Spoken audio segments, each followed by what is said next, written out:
Tonight, you're about to experience something special that Zen masters have quietly shared for over 1,000 years. I'm going to tell you a collection of meaningful stories that can help calm your mind and guide you into peaceful stillness.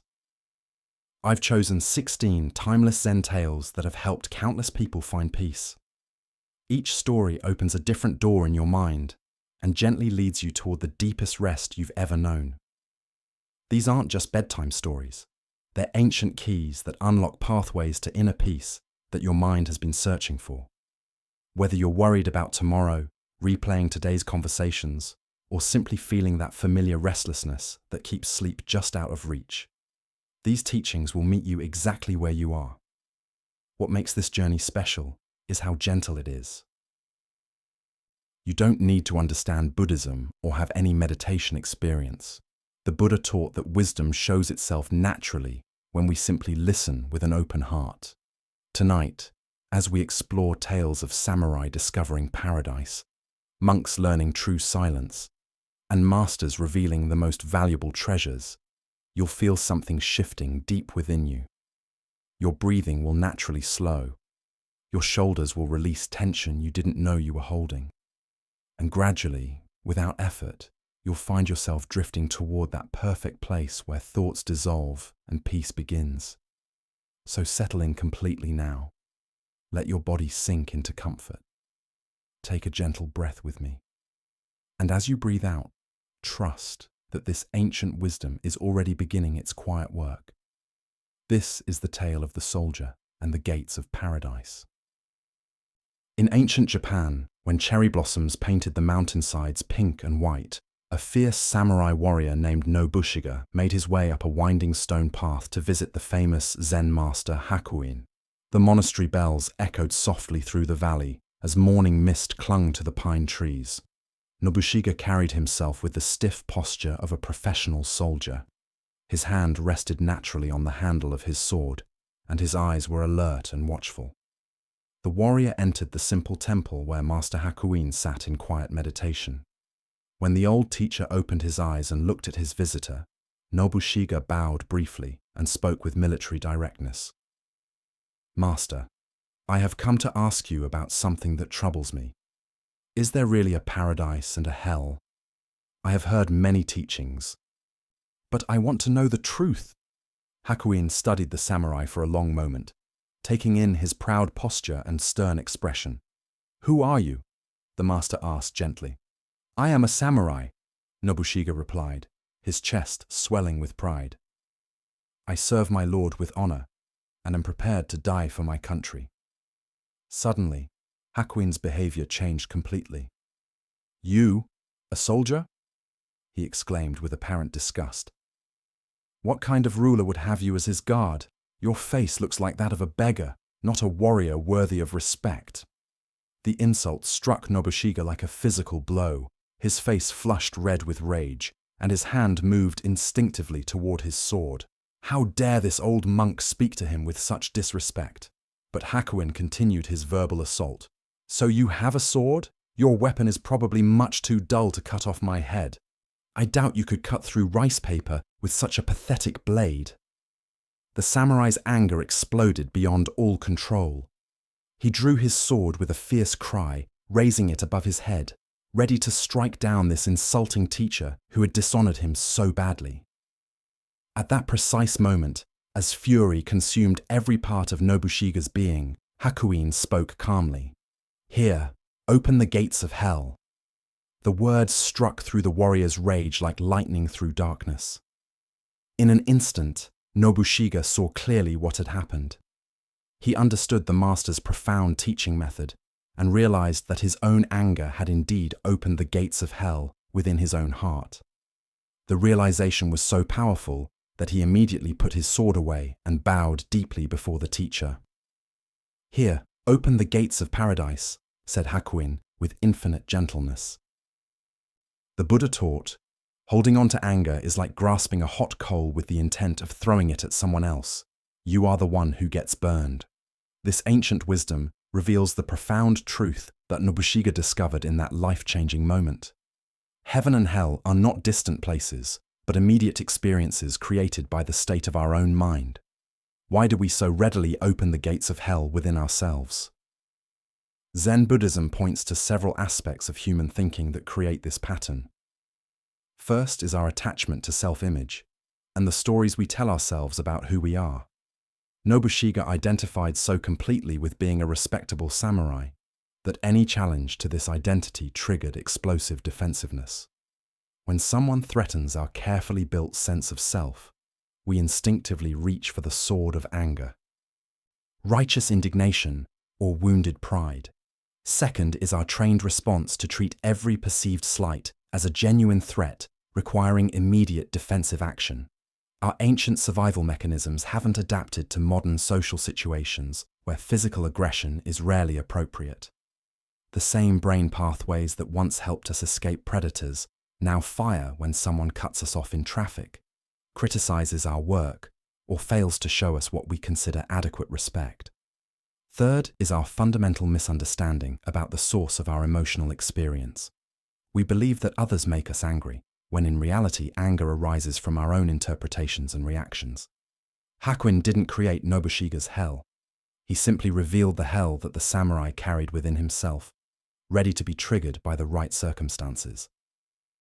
Zen master Thich Nhat Hanh taught, "When another person makes you suffer, it is because he suffers deeply within himself, and his suffering is spilling over.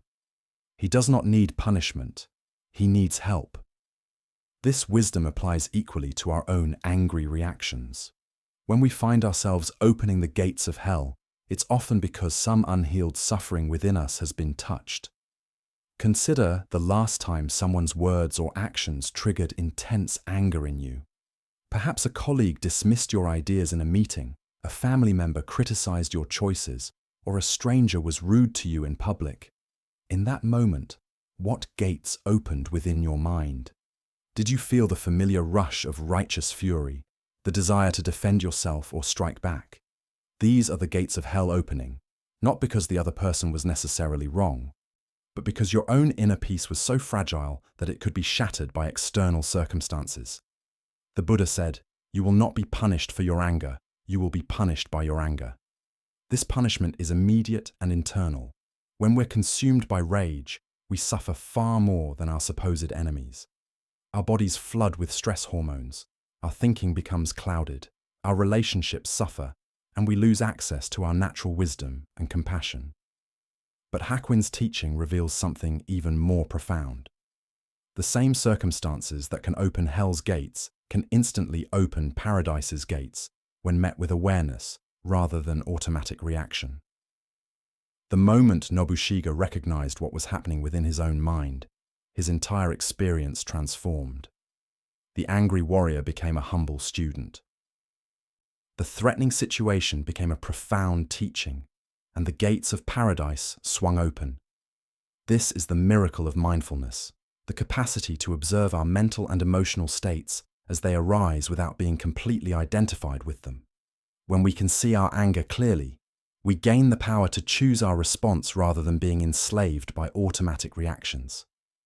In Zen practice, we develop what might be called emotional intelligence, not the suppression of feelings, but the development of a spacious awareness that can hold all experiences with balance. We learn to notice the early warning signs of hell's gates beginning to open, the tightening in the chest, the heat rising in the face, the rush of defensive thoughts.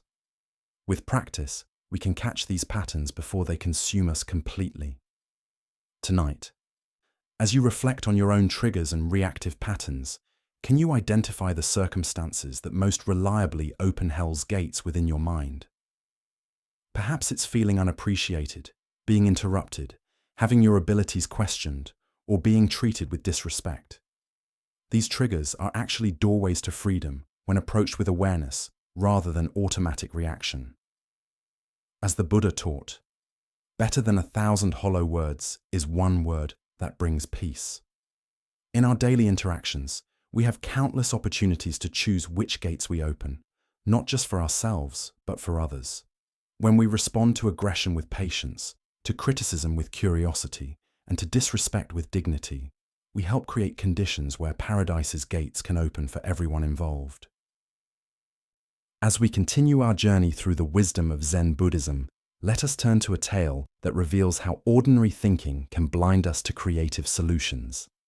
This is the story of arresting the stone Buddha.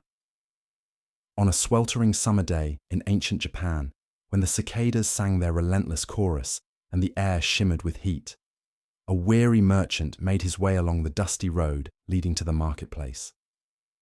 Across his broad shoulders, he carried 50 rolls of finest cotton goods, his entire inventory and the foundation of his family's livelihood. The weight pressed down upon him as sweat beaded on his forehead and his legs grew heavy with fatigue. Seeing a roadside shelter ahead, the merchant felt profound relief wash over him. There, beneath a simple wooden roof, stood a magnificent stone Buddha, carved with beautiful detail and weathered by countless seasons. The statue's calm expression seemed to offer refuge from both the blazing sun and the burdens of business.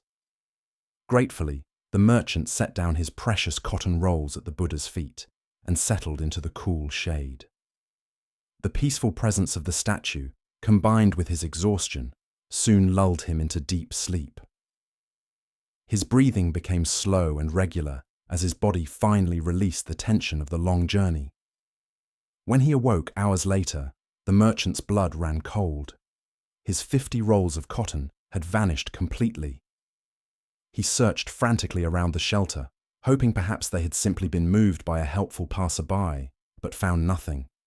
His life's work had disappeared while he slept under the supposed protection of the enlightened one. Devastated and desperate, the merchant hurried to the local magistrate's office to report the theft. The case came before Judge Uka, a man famous throughout the region for his unusual wisdom and creative approach to justice. When the merchant finished explaining his loss, the judge sat quietly for several long moments, stroking his beard thoughtfully. Finally, Judge Uka announced his verdict with complete seriousness. That stone Buddha must have stolen the goods. He is supposed to care for the welfare of the people, but he has clearly failed to perform his holy duty. The Buddha will be arrested immediately. The court officials exchanged bewildered glances, but the judge's authority was absolute. Following his orders, they went to the roadside shelter and, with great ceremony, arrested the stone statue. They carried the heavy Buddha into the courthouse, where word of this extraordinary event had already spread throughout the town. A large, noisy crowd gathered, laughing and joking about the absurdity of putting a stone statue on trial. The people found great entertainment in this unprecedented legal proceeding, chattering excitedly among themselves as they waited to see what would happen next.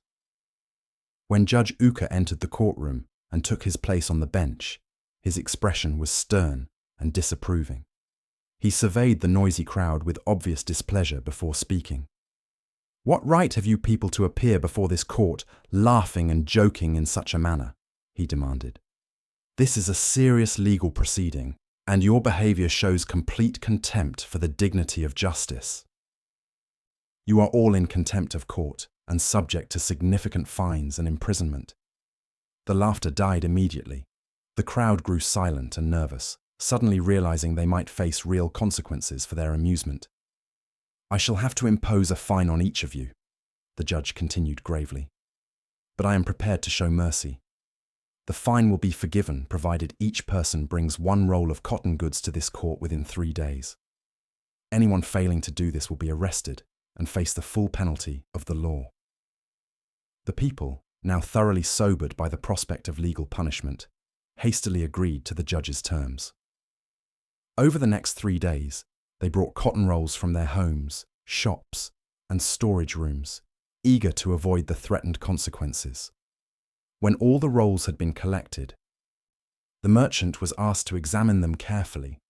Almost immediately, he recognized one particular roll as unmistakably his own. He knew its texture, weave, and distinctive markings intimately. Following this thread, the authorities quickly identified the thief, who had been forced to bring the stolen goods to court under the judge's clever scheme. The merchant recovered his property, the cotton rolls were returned to their rightful owners, and justice was served through the most unusual of methods. The stone Buddha, having served its purpose in the investigation, was quietly returned to its roadside post, where it resumed its eternal watch with the same calm expression. The Buddha taught, "Three things cannot be long hidden: the sun, the moon, and the truth." This teaching illuminates the profound wisdom embedded in Judge Uka's unusual approach. Sometimes the direct path to truth requires abandoning conventional thinking and embracing seemingly absurd methods that reveal deeper realities. Why do we so often get trapped in rigid conventional approaches to complex problems?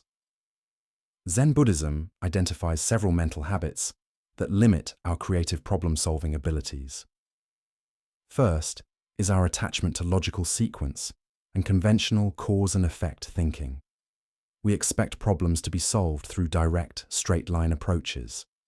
If something is stolen, we investigate suspects, gather evidence, and build a case. Judge Uka's method appeared completely illogical, yet it worked more effectively than traditional investigation. Second is our fear of appearing foolish or unconventional. Most judges would never risk their reputation by arresting a stone statue, regardless of how effective such an approach might prove. Our concern with maintaining dignity and following established procedures often prevents us from discovering innovative solutions to persistent problems. Third is our tendency to overlook the power of indirect action. Zen teaches that the most direct path is sometimes the most roundabout one. By creating an apparently absurd situation, Judge Uka generated the exact conditions needed to solve the crime. The community's laughter and perceived superiority over the foolish legal system became the very mechanism that exposed the truth. Consider situations in your own life where conventional approaches have failed to resolve persistent challenges. Perhaps you've tried repeatedly to have a difficult conversation with a family member through direct confrontation, only to encounter resistance and defensiveness. Maybe you've struggled with a work problem using standard methods that simply aren't yielding results. Or you might be stuck in a pattern of thinking about a personal issue that keeps leading to the same frustrating conclusions. Zen master Suzuki Roshi taught, "In the beginner's mind, there are many possibilities, but in the expert's mind, there are few." This beginner's mind allows us to see situations with fresh eyes, unencumbered by assumptions about how things should work. Judge Uka approached the theft with beginner's mind, setting aside conventional judicial procedures to focus on the essential question: how can the truth be revealed? The Buddha said, "The mind is everything, what you think you become." When our minds are locked into rigid patterns of thinking, we become rigid in our responses to life's challenges. But when we cultivate mental flexibility and creative openness, we become capable of discovering unexpected solutions. The story also reveals something profound about the nature of community and shared responsibility.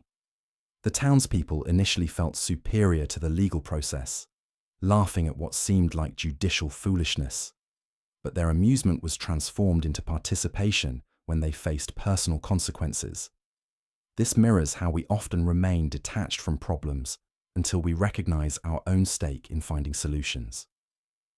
Tonight, as you consider the challenges currently facing you, can you imagine approaching them with Judge Uka's creative unconventionality? What would it look like to arrest the stone Buddha in your situation? To take an action that seems absurd on the surface, but might create conditions for truth to emerge? Perhaps instead of confronting a difficult person directly, you might try approaching them indirectly through shared activities or mutual friends. Maybe instead of forcing a decision, you might create circumstances that allow the right choice to become obvious. As the Buddha taught, if you want to know your past, look at your present. If you want to know your future, look at your present actions. Sometimes, the most effective present action is the one that appears least logical, but creates the most authentic conditions for wisdom to appear. Now, let us explore a story about the true nature of service and the hierarchy of values that guide our lives. This is the tale of the soldiers of humanity. During a time when military exercises filled the Japanese countryside with the sounds of marching feet and shouted commands, a division of the Imperial Army found itself conducting training maneuvers in the mountains near Zen Master Gassen's temple. The mock battle required several days to complete, and the commanding officers, seeking suitable accommodations for their headquarters, approached the simple mountain monastery where Gassen lived with his small community of monks. The temple, built of weathered wood and surrounded by ancient pine trees, offered an atmosphere of profound tranquility that stood in stark contrast to the martial energy of the soldiers. Morning mist often clung to the temple grounds, where the gentle sound of a bamboo fountain and the soft chanting of sutras created a sanctuary of peace. When the military officers arrived at the temple gates, they expected the respectful treatment typically given to representatives of the emperor's army. Throughout Japan, civilians routinely offered their finest accommodations, best food, and most respectful service to soldiers who sacrificed for the nation's protection. Master Gassen received the officers politely, but without any special ceremony. He simply informed them that they were welcome to stay at the temple during their exercises. However, when the first meal was served, the visiting officers were surprised and then increasingly irritated to discover they were being offered the same simple vegetarian food that the monks ate daily: plain rice, pickled vegetables, thin soup, and weak tea. The military men had expected elaborate meals befitting their status and importance. As representatives of imperial power engaged in vital training exercises, they felt entitled to the finest food the temple could provide. Their frustration grew throughout the day as they realized this would be their standard fare for the duration of their stay. Finally, one of the senior officers, his patience exhausted, approached Master Gassen directly. His uniform was pressed and decorated with insignia showing rank and service.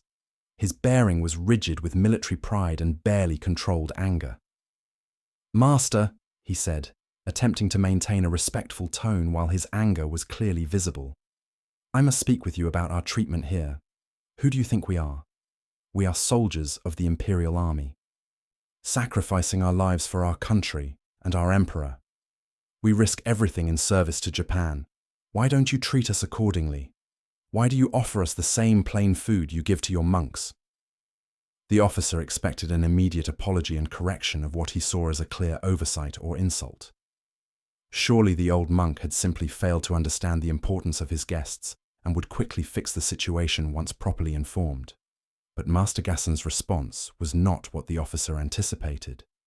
The Zen teacher looked directly into the soldier's eyes with unwavering calm and spoke with gentle but absolute conviction.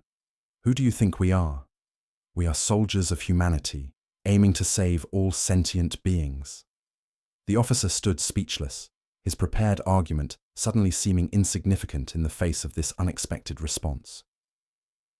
The master's words carried such quiet authority and profound purpose that the complaint about food seemed petty and self-centered by comparison. Gassen continued, his voice remaining soft but filled with unmistakable strength. "You fight for one nation, for one emperor, for temporary political arrangements that will pass away like morning dew. We fight for all beings, for the liberation of every form of consciousness from suffering. Your battlefield is limited by geography and time. Our battlefield is the human heart itself, and our mission extends across lifetimes." The officer found himself reconsidering not just the quality of temple meals, but the entire framework through which he understood service, sacrifice, and spiritual priorities. The Buddha taught, "Hatred does not cease by hatred, but only by love." This is the eternal rule. This teaching reveals the profound difference between conventional warfare and the spiritual battle that Master Gassen described. While military action often seeks to overcome enemies through superior force, the path of Dharma seeks to transform enemies into allies through the power of compassion and understanding. Why do we so readily assume that our particular form of service deserves special recognition and privilege. Buddhism points to several aspects of ego identification that create this pattern. First is our tendency to define ourselves through external roles and titles, rather than through our essential Buddha nature. The officer identified so completely with being a soldier that he expected the world to reflect back this identity through preferential treatment. Second is our habit of creating hierarchies of importance based on social recognition rather than spiritual value. Society teaches us that certain roles, soldier, doctor, teacher, parent, deserve more respect than others. But from the Buddhist perspective, the value of any activity depends entirely on the motivation behind it and its effect on reducing universal suffering. Third is our limited understanding of what constitutes genuine sacrifice and service. The officers saw their military training as the ultimate form of service, risking personal safety for national protection. But Gassan revealed a higher form of service, the complete dedication of one's life to the spiritual welfare of all beings without exception or preference. Zen Master Dogen taught, to study the Buddha way is to study the self. To study the self is to forget the self. To forget the self is to be actualized by myriad things. This forgetting of the limited self allows us to recognize our fundamental interconnection with all life. When we truly understand this interconnection, service becomes not a matter of duty or recognition, but a natural expression of our enlightened nature. Consider the various roles you play in your daily life and the expectations you carry about how others should respond to these roles. Perhaps you expect your children to be grateful for your parental sacrifices, your employer to acknowledge your professional contributions, or your community to recognize your volunteer efforts. These expectations often create frustration when others don't offer the appreciation we feel we deserve. The Buddha said, if you truly loved yourself, you would never harm yourself with harmful acts. Most people harm themselves by their own negative thoughts and actions. This harm often comes from tying our self-worth to external recognition rather than to the inherent value of loving service itself. Master Gassan's response reveals something profound about authentic spiritual authority. He didn't need to defend his position or justify his treatment of the officers. His authority came not from institutional position, but from the depth of his compassion and the breadth of his vision. When we serve from this place of genuine love for all beings, external recognition becomes irrelevant because the service itself is its own reward. The story also illuminates different levels of consciousness regarding service and sacrifice. Military service operates from dualistic thinking. Us versus them. Our country versus their country, victory versus defeat. Spiritual service operates from non-dualistic awareness, the recognition that the welfare of all beings is ultimately inseparable from our own welfare. This doesn't diminish the value of conventional forms of service, but rather places them in a larger context. A soldier who serves with genuine compassion for all beings, including supposed enemies, transforms military service into spiritual practice. A parent who raises children with awareness of their connection to all life serves not just their own family, but the entire human community. Tonight, as you reflect on your own forms of service and the recognition you seek for them, can you expand your vision to include Master Gassan's perspective? What would it mean to see yourself as a soldier of humanity, regardless of your official role or title? How might this shift change your expectations about appreciation and acknowledgement? As the Buddha taught, thousands of candles can be lighted from a single candle, and the life of the candle will not be shortened. Happiness never decreases by being shared. When we serve from this understanding, we discover that true fulfillment comes not from being recognized as special, but from recognizing the specialness in everyone we encounter. Let us continue on our journey with a story that reveals the paradox of knowledge and the humility required for genuine understanding. This is the tale of Gudo and the emperor. In the imperial palace of ancient Japan, where silk screens painted with cranes and cherry blossoms filtered the golden afternoon light, Emperor Go-Yozei found himself drawn increasingly to the profound teachings of Zen Buddhism. Despite having access to the greatest scholars and philosophers in the land, the emperor felt a persistent longing for understanding that conventional learning could not satisfy. The emperor had heard of a remarkable Zen master named Gudo, whose reputation for wisdom and directness had spread throughout the realm. Unlike many teachers who spoke in elaborate metaphors or complex philosophical systems, Gudo was known for his ability to point directly to truth with startling simplicity and clarity. Arranging for private instruction, Emperor Go-Yozei began studying with Master Gudo in a quiet chamber of the palace. The room was simple despite its royal setting: tatami mats, a low table, and cushions for meditation. Here, the most powerful man in Japan sat as a humble student before an elderly monk who owned nothing but his robes and begging bowl. During one of their sessions, the emperor raised a question that had been troubling him deeply. "Master Gudo," he said, "I have been studying the fundamental teachings of Zen, and I have learned that this very mind is Buddha. Is this understanding correct?" The emperor expected either confirmation of his comprehension or correction of his error. Instead, Gudo's response revealed the inadequacy of such simple categories. "Your Majesty," Gudo replied with gentle directness, "if I say yes, you will think that you understand without truly understanding.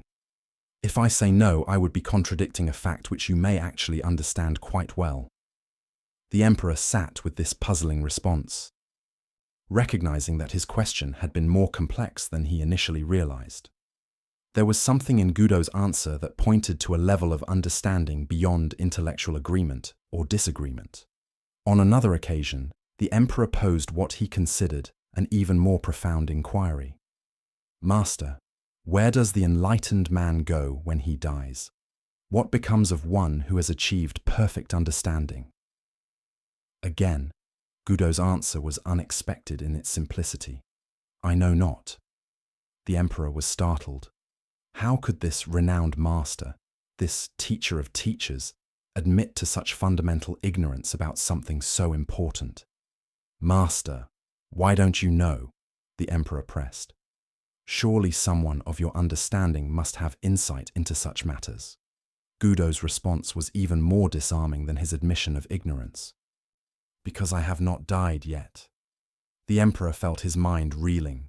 Here was honesty so complete, so free from pretense or speculation, that it challenged everything he thought he understood about knowledge and spiritual authority.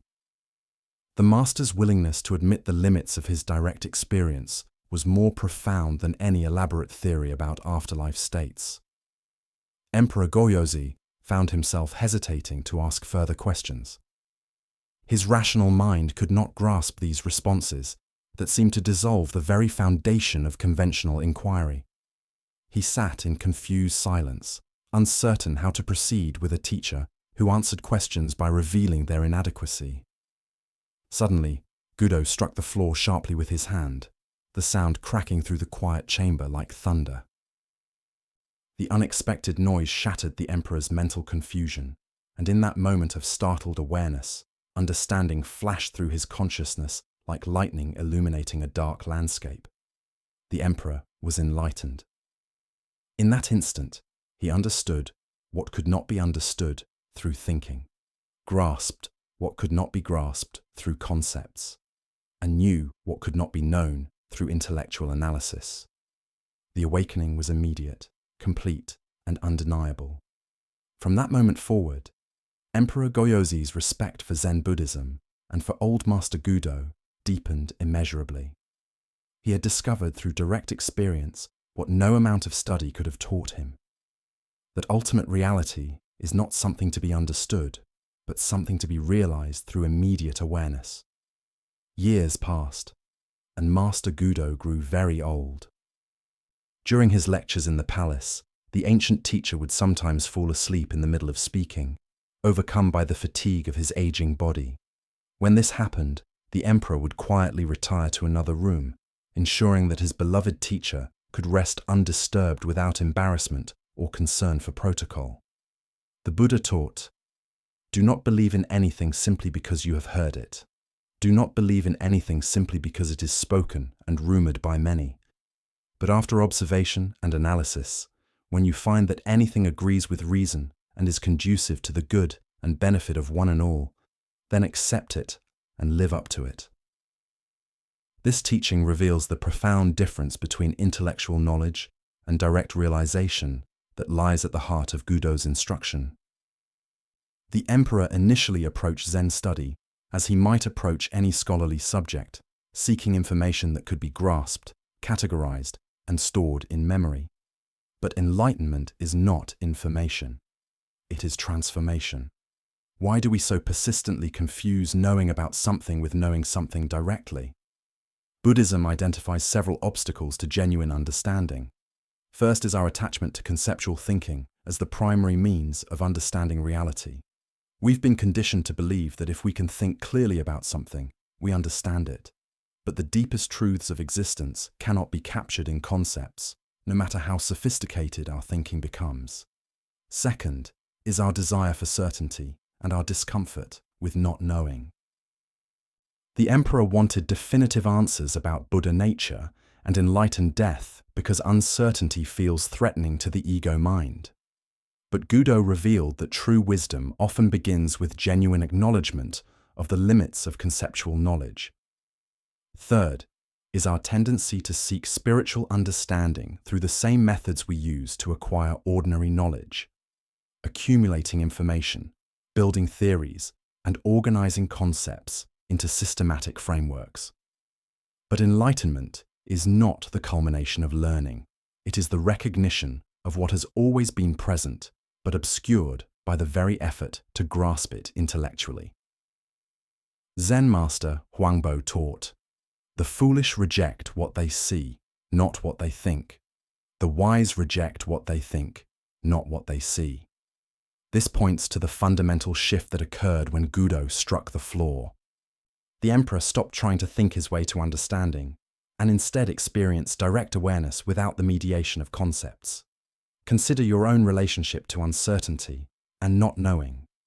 How comfortable are you with admitting, "I don't know," when asked about important matters? Our educational and professional systems often reward confident answers and penalize acknowledged ignorance, creating a culture where not knowing feels like failure rather than wisdom. The Buddha said, "It is better to travel well than to arrive." The journey of spiritual inquiry is more valuable than reaching definitive conclusions, because the journey itself transforms our relationship to knowing and not knowing. When we can rest comfortably in uncertainty, we become available to insights that lie beyond the reach of conceptual understanding. Gudo's teaching method reveals something profound about authentic spiritual authority. Rather than claiming special knowledge or offering impressive theories, he demonstrated the humility of genuine wisdom. His power as a teacher came not from what he knew, but from his complete honesty about what he didn't know. This honesty created space for the emperor's own direct realization to emerge. The story also illustrates the transformative power of immediate presence. When Gudo struck the floor, he wasn't providing information or explanation. He was creating a moment of shock that interrupted the emperor's conceptual processing and allowed direct awareness to manifest. This points to the inadequacy of purely verbal teaching and the importance of experiential methods in spiritual development. Tonight, as you contemplate the questions that most deeply concern you about meaning, purpose, love, death, or ultimate reality, can you rest in not knowing rather than grasping for premature answers? What would it feel like to approach these mysteries with Gudo's honest acknowledgement of the limits of conceptual understanding? As the Buddha taught, the wise find pleasure in water, warriors find pleasure in swords, kings find pleasure in kingdoms, fools find pleasure in arguments, but the enlightened find pleasure in meditation. This pleasure in meditation is the pleasure of resting in direct awareness itself, beyond the need to know or understand anything at all. Our next story speaks to the wisdom of understanding the difference between fate and skillful action. This is the tale of the warrior and the coin of destiny. In feudal Japan, when mountain mists concealed castle walls and the sound of steel rang through bamboo groves, a legendary warrior named Nobunaga faced his greatest military challenge. The morning sun cast long shadows across the encampment, where his small army prepared for what seemed an impossible battle. Enemy forces outnumbered his men 10-1, their banners stretching across the distant valley like a dark sea of certain defeat. Nobunaga himself felt confident in his strategy and timing. His years of experience had taught him to read the subtle signs that determine victory: the morale of troops, the positioning of forces, the quality of leadership, and the element of surprise. He knew with inner certainty that his forces would prevail, despite the overwhelming odds. But knowledge and confidence are not easily transferred from one mind to another. His soldiers, brave though they were, looked across at the massive enemy army with growing doubt and fear. Whispered conversations circulated through the ranks about the impossibility of their situation. Some spoke of honorable death, others of retreat, but few believed they could actually win the coming engagement. Their faces showed the strain of men preparing to fight against hopeless odds. Understanding that victory depends as much on the hearts of warriors as on the skills of strategy, Nobunaga devised a plan to transform his soldiers' despair into determined confidence. On the way to battle, he stopped his army at a small Shinto shrine nestled among ancient cedar trees. The sacred space radiated tranquility, its wooden structures weathered smooth by centuries of prayers and offerings. Gathering his men around him, Nobunaga addressed them with solemn authority. "After I visit the shrine and offer prayers for our success, I will toss a coin," he announced. "If heads appears, we will win this battle decisively. If tails shows, we will lose. Destiny holds us in her powerful hand, and we must accept whatever fate reveals." The soldiers watched intently as their commander entered the shrine alone. Through the wooden slats, they could see him bowing deeply before the altar, his lips moving in what appeared to be fervent prayer to the gods for guidance and protection. When Nobunaga emerged from the shrine, every eye was fixed upon him. He reached into his sleeve and withdrew a single coin, holding it high so all could see. The metal caught the morning light as he tossed it spinning into the air. Time seemed suspended as the coin turned over and over, finally landing with a clear metallic ring on the stone path. Heads. A tremendous cheer erupted from the assembled warriors. Their doubt transformed instantly into jubilant confidence. If destiny itself had decreed their victory, how could they fail? The gods had spoken through the sacred coin, and their fate was sealed. The soldiers' energy became electric with anticipation rather than dread. When the battle commenced, Nobunaga's forces fought with such fierce determination and unwavering belief in their destined victory that they overwhelmed the larger enemy army completely.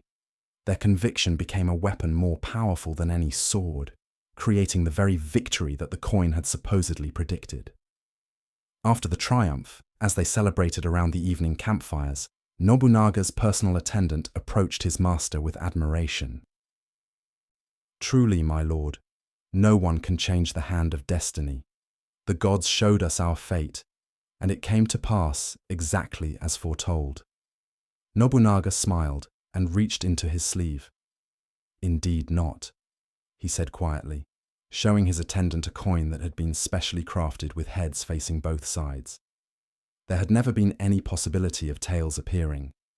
The Buddha taught, "We are what we think. All that we are arises with our thoughts. With our thoughts, we make the world." This teaching reveals the profound truth underlying Nobunaga's strategy, that external circumstances often matter less than the internal state of consciousness we bring to them. Why do we so readily surrender our power to external forces, whether we call them destiny, fate, luck, or circumstances beyond our control? Buddhism identifies several psychological patterns that create this disempowerment. First is our tendency to externalize both credit and blame rather than recognizing our role in creating our experiences.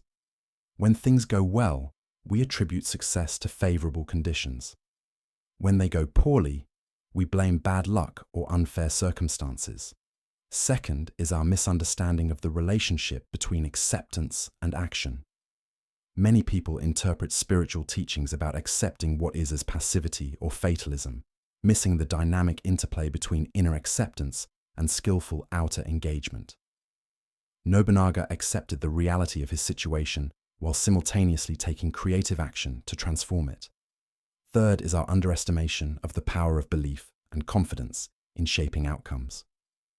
Modern psychology confirms what ancient wisdom traditions have long taught, that our mental state profoundly influences our performance, resilience, and ability to recognize opportunities. The soldier's transformation from doubt to confidence created the very conditions for victory. Zen Master Bankei taught, "If you want to know what you'll be in your next life, look at what you're doing now. If you want to know what you were in your past life, look at your present circumstances."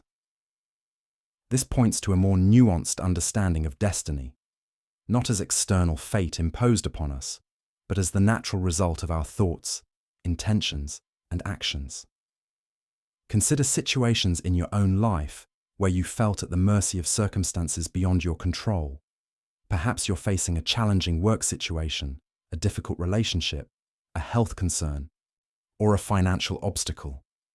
How much of your sense of helplessness comes from focusing on external factors rather than recognizing your own creative power within the situation?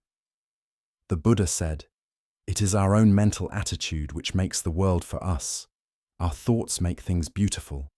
Our thoughts make things ugly. The whole world is in our mind. Learn to see things in the proper light."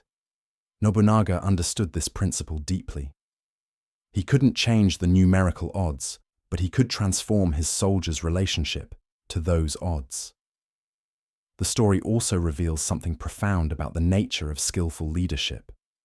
Rather than trying to convince his soldiers through logical arguments about strategy and tactics, Nobunaga created an experience that shifted their entire emotional and psychological state. He understood that transformation often happens through engagement with symbols and stories rather than through rational persuasion. This doesn't suggest that we should manipulate others or deceive ourselves about reality. Rather, it points to the importance of recognizing how much our interpretation of circumstances shapes our response to them.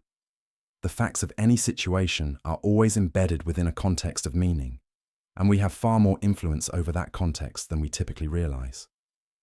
In Zen practice, we cultivate what might be called creative acceptance, fully acknowledging what is while remaining actively engaged with what's possible. This balance prevents both passive resignation and anxious struggle. We accept the coin toss of circumstances while recognizing our power to influence how that toss lands through our preparation. Attitude and response. The Buddha taught, health is the greatest gift, contentment the greatest wealth, faithfulness the best relationship. These gifts depend not on external conditions, but on our internal state of consciousness. When we understand this, we become like Nobunaga, accepting the hand we're dealt while playing it with wisdom and skill. Tonight, as you reflect on the challenges currently facing you, can you identify where you might be surrendering power to external circumstances? What would it look like to accept your situation completely while simultaneously taking creative action to transform it? Perhaps the coin toss of your destiny has more heads than you've been assuming. As the Buddha said, what we think we become.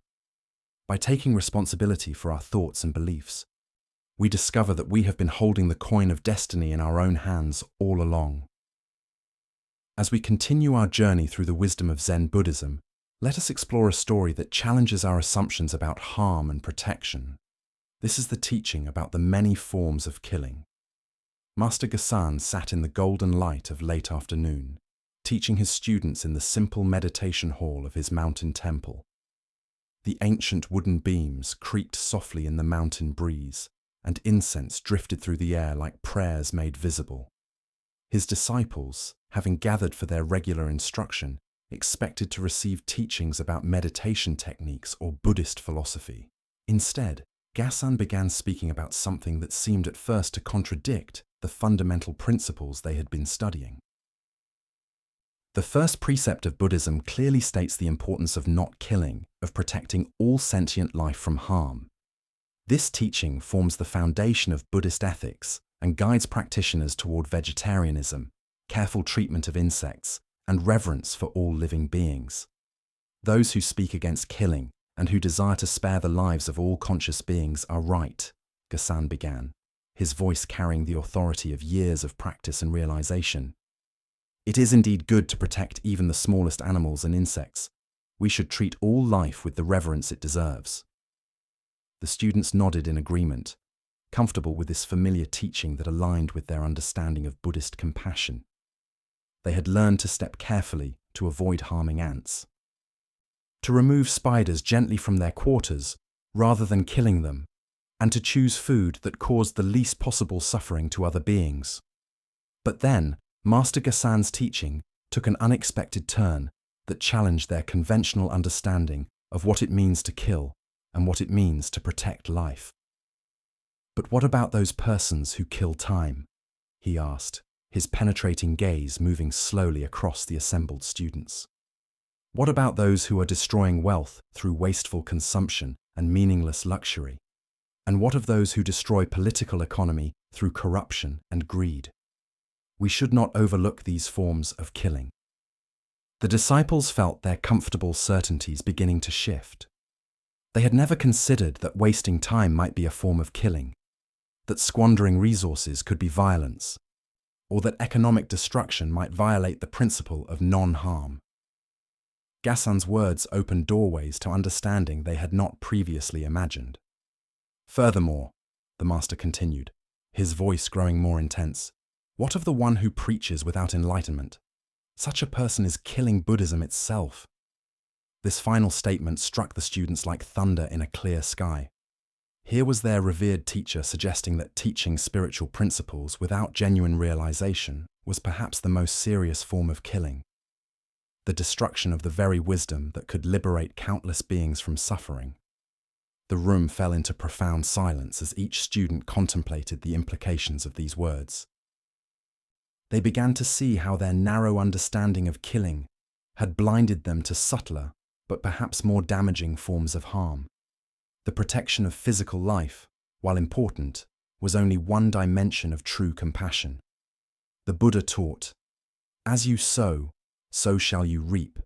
As you give, so shall you receive. As you are, so shall you become." This teaching illuminates the deeper understanding of harm and benefit that Master Gassan was revealing. That our actions create effects that ripple far beyond their immediate physical manifestations. Why do we tend to focus on obvious direct forms of harm while remaining blind to subtler but potentially more damaging destructions? Buddhist psychology identifies several factors that create this selective awareness. First is our attachment to literal, concrete thinking that recognizes only physical violence while missing psychological, spiritual, and systemic forms of damage. Second is our tendency to separate different aspects of life into unrelated categories, treating time, resources, truth, and wisdom as disconnected from our ethical obligations. This compartmentalization prevents us from seeing the interconnected web of relationships that our choices affect. Third is our unconscious assumption that good intentions excuse harmful results. We may waste time thinking it affects only ourselves, squander resources believing we've earned the right to excess, or share unexamined spiritual ideas assuming that any discussion of Dharma is beneficial. Gassan's teaching about killing time reveals something profound about the nature of our most precious resource. Time is the fundamental currency of life itself, the raw material from which we create meaning, relationships, service, and awakening. When we kill time through mindless consumption, endless distraction, or purposeless activity, we're destroying irreplaceable opportunities for growth and contribution. Consider how much time you spend each day in activities that neither nourish your own development nor serve others meaningfully. The hours lost to mindless scrolling, obsessive worry, petty arguments, or empty entertainment represent a form of violence against your own potential and against the world that could benefit from your awakened presence. The Buddha said, "The trouble is you think you have time." This illusion of infinite time available leads us to treat moments carelessly, as if they were renewable resources rather than unique, unrepeatable gifts. When we truly understand the preciousness of time, wasting it begins to feel as unconscionable as destroying any other form of life. Gasson's observation about destroying wealth points to our responsibility as stewards of material resources. In a world where billions lack basic necessities, the wasteful consumption of resources for temporary pleasure or status represents a form of violence against those who are deprived. Our individual choices about consumption create collective patterns that determine how Earth's abundance is distributed. This doesn't mean embracing poverty or denying ourselves reasonable comfort, but rather cultivating awareness of how our material choices affect the larger web of life. When we purchase things we don't need, waste food we don't eat, or maintain lifestyles that consume far more than necessary, we participate in systems that kill opportunities for others to thrive. The teaching about destroying political economy speaks to our interconnectedness in social and economic systems. Individual corruption, dishonesty, or exploitation creates ripple effects that damage the trust and cooperation necessary for societies to function healthily. When we act from pure self-interest without considering collective welfare, we participate in killing the social fabric that supports everyone's well-being. Most challenging of all is Gasson's assertion that teaching without enlightenment kills Buddhism itself. This points to the sacred responsibility that comes with sharing spiritual wisdom. When we repeat teachings, we haven't truly integrated, offer guidance beyond our actual understanding, or use spiritual concepts to enhance our ego rather than dissolve it. We risk distorting the very wisdom that could liberate others. Zen Master Dogen taught, "To study the Buddha way is to study the self. To study the self is to forget the self." This forgetting of the limited self is what creates the authenticity necessary for genuine spiritual teaching. Without this realization, even well-intentioned sharing can become a form of spiritual materialism that obscures rather than reveals truth. Tonight, as you examine your own daily choices and their effects, can you identify subtle forms of killing you might not have previously recognized? What would it look like to extend your commitment to non-harm beyond the obvious into these more nuanced dimensions of life? Perhaps you'll discover that true protection of life requires not just avoiding physical violence, but actively cultivating life-giving choices in every aspect of your existence. As the Buddha taught, all beings fear death and pain. Comparing others to oneself, one should neither kill nor cause others to kill. This comparison extends beyond physical beings to include the killing of time, resources, truth, and wisdom. When we truly understand our interconnectedness, protecting all forms of life becomes a natural expression of our awakened heart. Let us now turn to a story that teaches about the humility required for authentic spiritual authority. This is the tale of Gasson's sweat. In a remote mountain monastery where autumn leaves drifted like golden prayers through the temple courtyard, Zen Master Gasson had spent many years cultivating his understanding and teaching a small community of devoted students. The temple was a place of profound tranquility, where the only sounds were the gentle striking of meditation bells, the whisper of robes moving across tatami mats, and the soft chanting of evening sutras.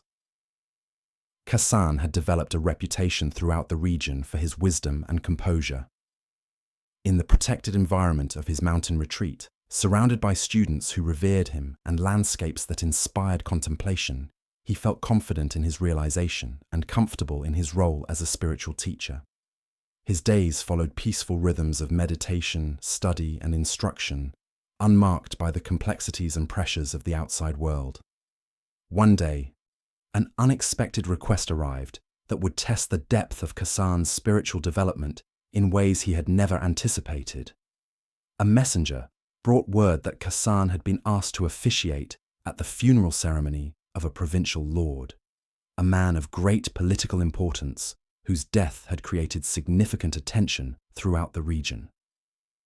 This invitation represented both an honor and a challenge.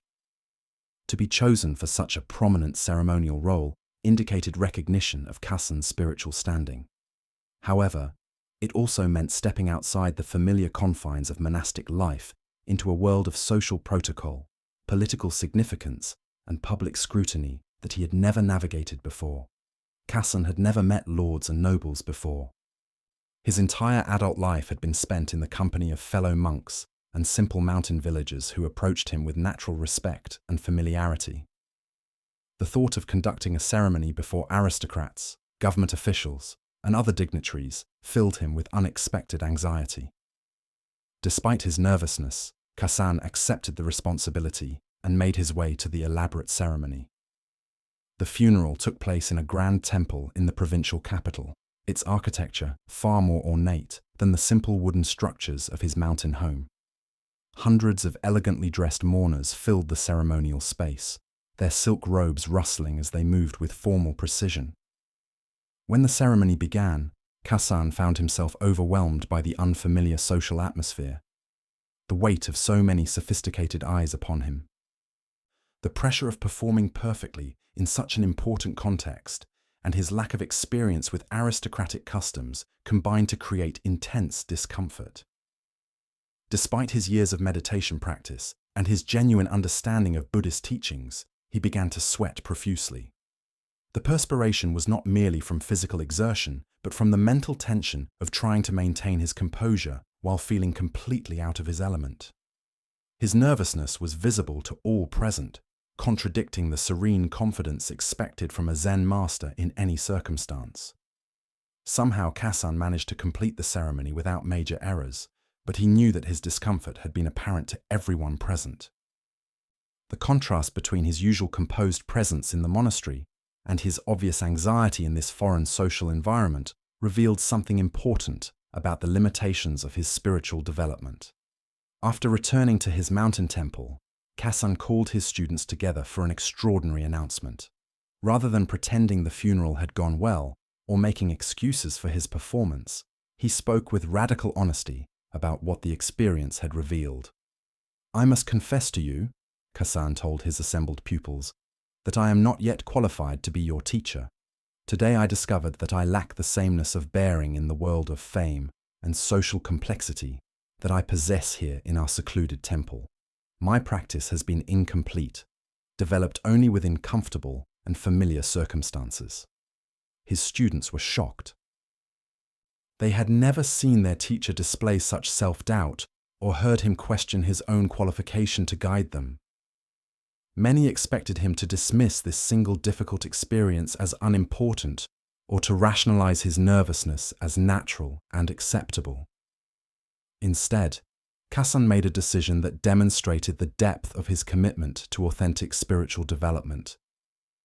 He announced his resignation as their teacher and his intention to become a student once again under another master who could help him develop the unshakable equanimity that he clearly lacked. For 8 years, Kassan studied with a new teacher, working specifically on developing the kind of consistent presence and unperturbable awareness that remains stable regardless of external circumstances. He practiced in urban environments, in politically charged situations, and in contexts that challenged his comfort and composure. When he finally returned to his former students 8 years later, he had been transformed. The man who came back to the mountain monastery carried himself with the same gentle dignity whether addressing peasants or princes, whether in familiar or foreign environments. He had achieved the sameness of bearing that he had recognized was missing from his earlier teaching. His students, who had waited faithfully for his return, found themselves learning from a teacher whose authority now came not from intellectual understanding or monastic credentials, but from a deep and consistent realization that remained undisturbed by any external circumstance. The Buddha taught, "Better it is to live one day seeing the rise and fall of things than to live 100 years without ever seeing the rise and fall of things. Kassan's willingness to see clearly the rise and fall of his own composure became the foundation for his genuine spiritual maturity. Why do we so often resist acknowledging the limitations of our understanding or abilities? Buddhist psychology identifies several ego patterns that create this resistance. First is our attachment to identity and reputation. Once we're seen as knowledgeable or competent in any area, admitting limitations feels like a threat to our carefully constructed self-image. Second is our confusion of humility with humiliation. We fear that acknowledging our limitations will diminish us in others' eyes, when in fact, such honesty often increases genuine respect and trust. Kassan's students weren't disappointed by his confession. They were inspired by his integrity. Third is our tendency to compartmentalize our development, assuming that wisdom gained in one context automatically transfers to all others. Kassan had developed genuine understanding within the protected environment of monastic life, but discovered that this understanding hadn't been tested in the crucible of worldly complexity. Zen master Suzuki Roshi taught, "In the beginner's mind there are many possibilities, but in the expert's mind there are few." Kassan's willingness to return to beginner's mind after years of teaching demonstrated the kind of spiritual maturity that values growth over image, truth over comfort. Consider areas of your own life where you've developed confidence and competence within familiar contexts. How do you respond when those same skills are tested in unfamiliar or challenging circumstances? Do you make excuses for subpar performance? Or do you use such experiences as invitations for deeper development? The Buddha said, "A fool thinks himself to be wise, but a wise man knows himself to be a fool." This paradox points to the relationship between genuine wisdom and ongoing humility. The more we truly understand, the more we recognize how much we don't yet understand. Kassan's sweat revealed something more than nervousness. It showed the difference between theoretical understanding and embodied realization. He could explain Buddhist teachings eloquently and guide meditation skillfully within familiar contexts, but his understanding hadn't yet become stable enough to remain undisturbed by social pressure and unfamiliar expectations. True spiritual authority comes not from never being challenged or uncomfortable, but from maintaining inner stability regardless of external circumstances. This stability isn't achieved through avoiding difficulties, but through repeatedly testing our understanding in increasingly challenging contexts until it becomes unshakable. Tonight, as you reflect on your own areas of knowledge and competence, can you identify situations that might reveal limitations you haven't yet recognized? What would it look like to approach such discoveries with Kassan's honesty and commitment to authentic development, rather than defensive rationalization? As the Buddha taught, 3 things cannot be long hidden: the sun, the moon, and the truth. Kassan's sweat revealed the truth about his incomplete development, and his response to that revelation became the foundation for his eventual mastery. Sometimes our greatest failures become doorways to our deepest wisdom. Let us continue on our journey.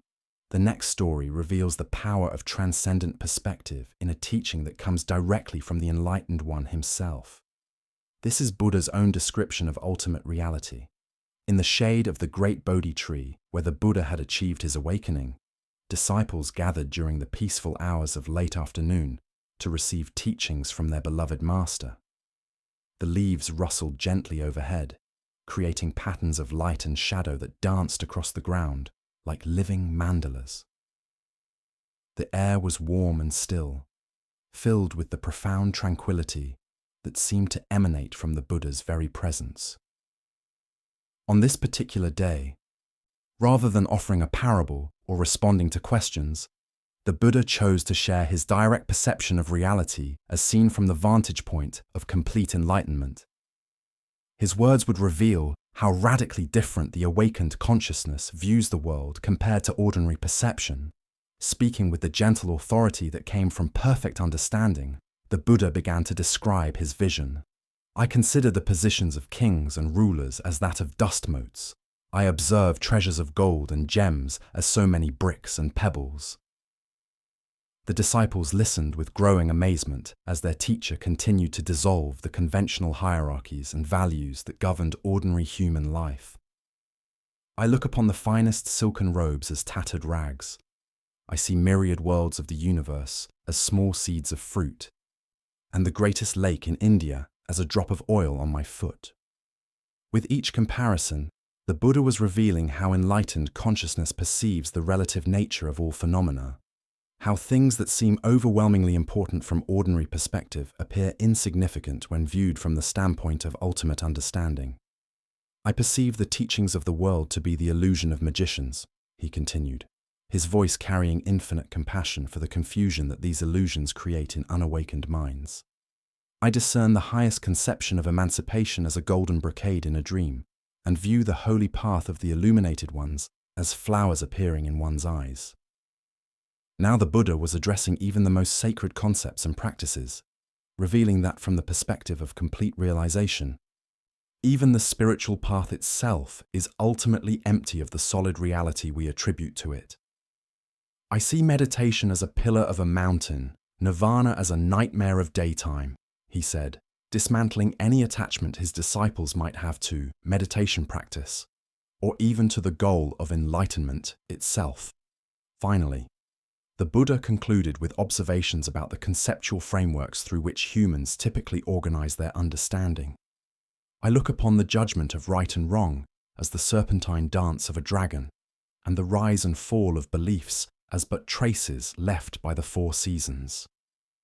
With these words, the enlightened one revealed that even moral judgments and philosophical systems, however necessary they might be for ordinary human functioning, are ultimately as impermanent and insubstantial as dragon dances or seasonal changes.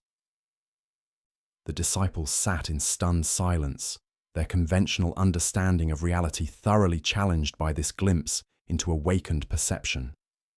Everything they had considered solid, important, and real had been revealed as temporary, relative, and ultimately empty of inherent significance. The Buddha taught, "Form is emptiness.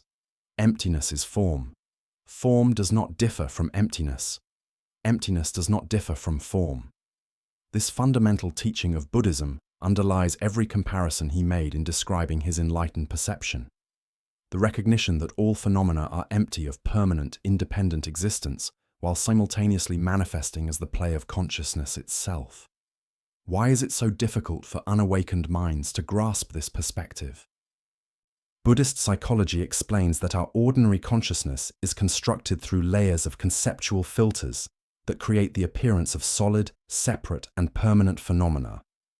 We become so identified with these mental constructions that we mistake them for ultimate reality itself. First is our tendency toward reification, treating abstract concepts, social constructions, and temporary appearances as if they possessed solid, unchanging essence. We see king and beggar as fundamentally different categories rather than as temporary roles being played by the same underlying Buddha nature. Second is our attachment to relative comparisons as absolute truths.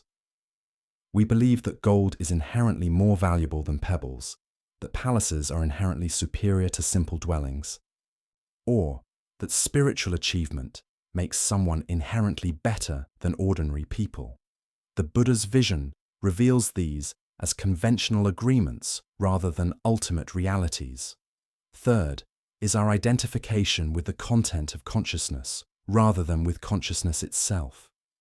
We become so absorbed in the constantly changing parade of thoughts, emotions, perceptions, and experiences that we lose contact with the unchanging awareness within which all these phenomena arise and pass away. Zen master Nagarjuna taught, "All phenomena are neither existent nor non-existent, but are like a magical display, a mirage, clouds in the sky, foam on water, a dream, or an echo." This points to the middle way between believing things are absolutely real and believing they don't exist at all, recognizing them as appearances within consciousness that have conventional, but not ultimate reality. Consider how your own perspective might shift if you could see through Buddha's eyes even briefly. The urgent email that feels so important, the social status you're trying to maintain, the political beliefs you defend so passionately, the spiritual achievements you're proud of. How might these appear from the vantage point of enlightened awareness? This doesn't mean becoming indifferent to life or nihilistic about human concerns. The Buddha continued to teach, heal, and guide others for 45 years after his awakening. But his actions arose from compassion rather than attachment, from wisdom rather than ignorance about the ultimate nature of reality. The Buddha said, "In the sky, there is no distinction of east and west." People create distinctions out of their own minds and then believe them to be true. Our conventional world is full of such mentally created distinctions that we then treat as absolute reality. Rich and poor, success and failure, spiritual and mundane, sacred and ordinary. Buddha's vision reveals that these distinctions, while useful for practical purposes, are ultimately as insubstantial as directions in infinite space. This teaching also illuminates the paradox of spiritual practice itself. We use meditation to go beyond meditation, employ concepts to transcend conceptual thinking, and follow a path that ultimately reveals there is nowhere to go and nothing to achieve. As the Buddha observed, even the highest spiritual attainments are like flowers appearing in our eyes, meaningful within the dream of seeking but empty when viewed from awakened understanding. Yet this emptiness is not a void, but the fullness of pure potential from which all experiences arise. When we recognize the dreamlike nature of all phenomena, we become free to engage with life playfully and compassionately, rather than with desperate attachment and grasping. Tonight, as you observe the thoughts and experiences arising in your consciousness, can you experiment with viewing them through Buddha's eyes? What would it feel like to see your current concerns as temporary weather patterns rather than ultimate reality? Perhaps you'll discover that this shift in perspective doesn't diminish your engagement with life, but rather frees you to participate more fully and joyfully in the cosmic dream. As the Buddha taught, all conditioned things are impermanent. Strive diligently. This final instruction reveals the ultimate paradox. Even while recognizing the dreamlike nature of existence, we continue to strive with full engagement, knowing that our efforts too are part of the magnificent illusion that is enlightenment itself. Let us now turn to a tale that reveals the paradox of true worth beyond conventional measurement. This is the story of the head of a dead cat. In the mountains of ancient China, where morning mist wrapped around temple peaks like silk scarves, and the sound of wooden bells echoed through pine forests, a young monk approached his teacher with a question that had been troubling him deeply. Master Sosan sat in quiet contemplation in his simple chamber, surrounded by the sparse furnishings that marked a life devoted entirely to spiritual understanding rather than material accumulation. The student had been observing the world beyond the monastery walls, with growing confusion about human values and priorities. He watched merchants haggling over silk and jade, officials competing for positions and titles, and even fellow monastics sometimes displaying attachment to precious texts or ceremonial objects. The entire human enterprise seemed organized around the pursuit and protection of things considered valuable. Yet the student sensed something fundamentally misguided in these pursuits. Bowing respectfully before his master, the young monk posed his question with earnest sincerity. Master Sosan, what is the most valuable thing in the world? I see people devoting their entire lives to acquiring wealth, power, knowledge, or spiritual merit. But I cannot understand what truly deserves our highest regard. The student expected to receive a teaching about Buddha nature, the preciousness of human life, the value of wisdom, or perhaps the importance of compassion. These seemed like the kinds of profound concepts that would be considered most valuable from a Buddhist perspective. Instead, Master Sosan's response was so unexpected and seemingly absurd that it stopped the student's thinking mind completely. The head of a dead cat. The young monk stared at his teacher in bewilderment. Of all the possible answers to such a serious philosophical question, this seemed the most ridiculous. A dead cat's head appeared to be not just worthless, but actively repulsive, something to be quickly buried or burned rather than treasured. "Master," the student said carefully, wondering if he had somehow misunderstood, "why is the head of a dead cat the most valuable thing in the world? How can something so apparently worthless be considered more precious than gold, gems, wisdom, or enlightenment itself?" So-san's explanation was even more puzzling than his initial answer, because no one can name its price. With these simple words, the master had revealed something profound about the nature of value that completely transcended conventional economic thinking. The student sat in contemplative silence, slowly beginning to grasp the depth of this teaching that had initially seemed so absurd. The Buddha once declared, "Health is the greatest wealth, peace of mind the greatest happiness." This teaching points toward the same understanding that Master So-san conveyed through his shocking metaphor, that the most valuable things in existence cannot be bought, sold, or possessed in the conventional sense. Why do we become so confused about what constitutes genuine value? Buddhist analysis reveals several mental patterns that distort our understanding. First is our tendency to measure worth through scarcity and demand rather than inherent benefit. We assign high value to rare gems while overlooking the incalculable worth of sunlight, air, and water, elements essential for all life, yet freely available to everyone. Second is our habit of commodifying everything, including experiences and relationships that lose their essential nature when treated as possessions to be acquired and owned. We try to purchase happiness, buy love, and accumulate spiritual merit as if enlightenment were a commodity available in the marketplace of religious practice. Third is our confusion of price with value, assuming that expensive things must be more worthwhile than inexpensive ones. This economic thinking infiltrates every aspect of life, leading us to undervalue simple pleasures, ordinary moments, and freely given kindness, while overvaluing branded experiences and status symbols. So-san's dead cat head represents perfect worthlessness from a conventional perspective, combined with perfect pricelessness from an ultimate perspective. No one would want to buy such a thing, which means it cannot be corrupted by market forces or reduced to monetary terms. In its complete uselessness, it becomes a symbol of value beyond valuation. Consider the things in your own life that are truly priceless. Moments of perfect contentment, the trust of a friend, the laughter of a child, the sensation of breathing freely, the simple fact of being conscious and aware. These experiences cannot be purchased at any price, yet they constitute the actual substance of a meaningful life. Zen master Ikkyu taught that, "Stone Buddha deserves all the bird droppings it gets. I wave my skinny arms like a tall flower in the wind." This irreverent observation points to the same understanding, that sacredness cannot be captured in objects or concepts, no matter how revered or expensive they might be. The Buddha said, "Do not overrate what you have received, nor envy others. Those who envy others do not obtain peace of mind."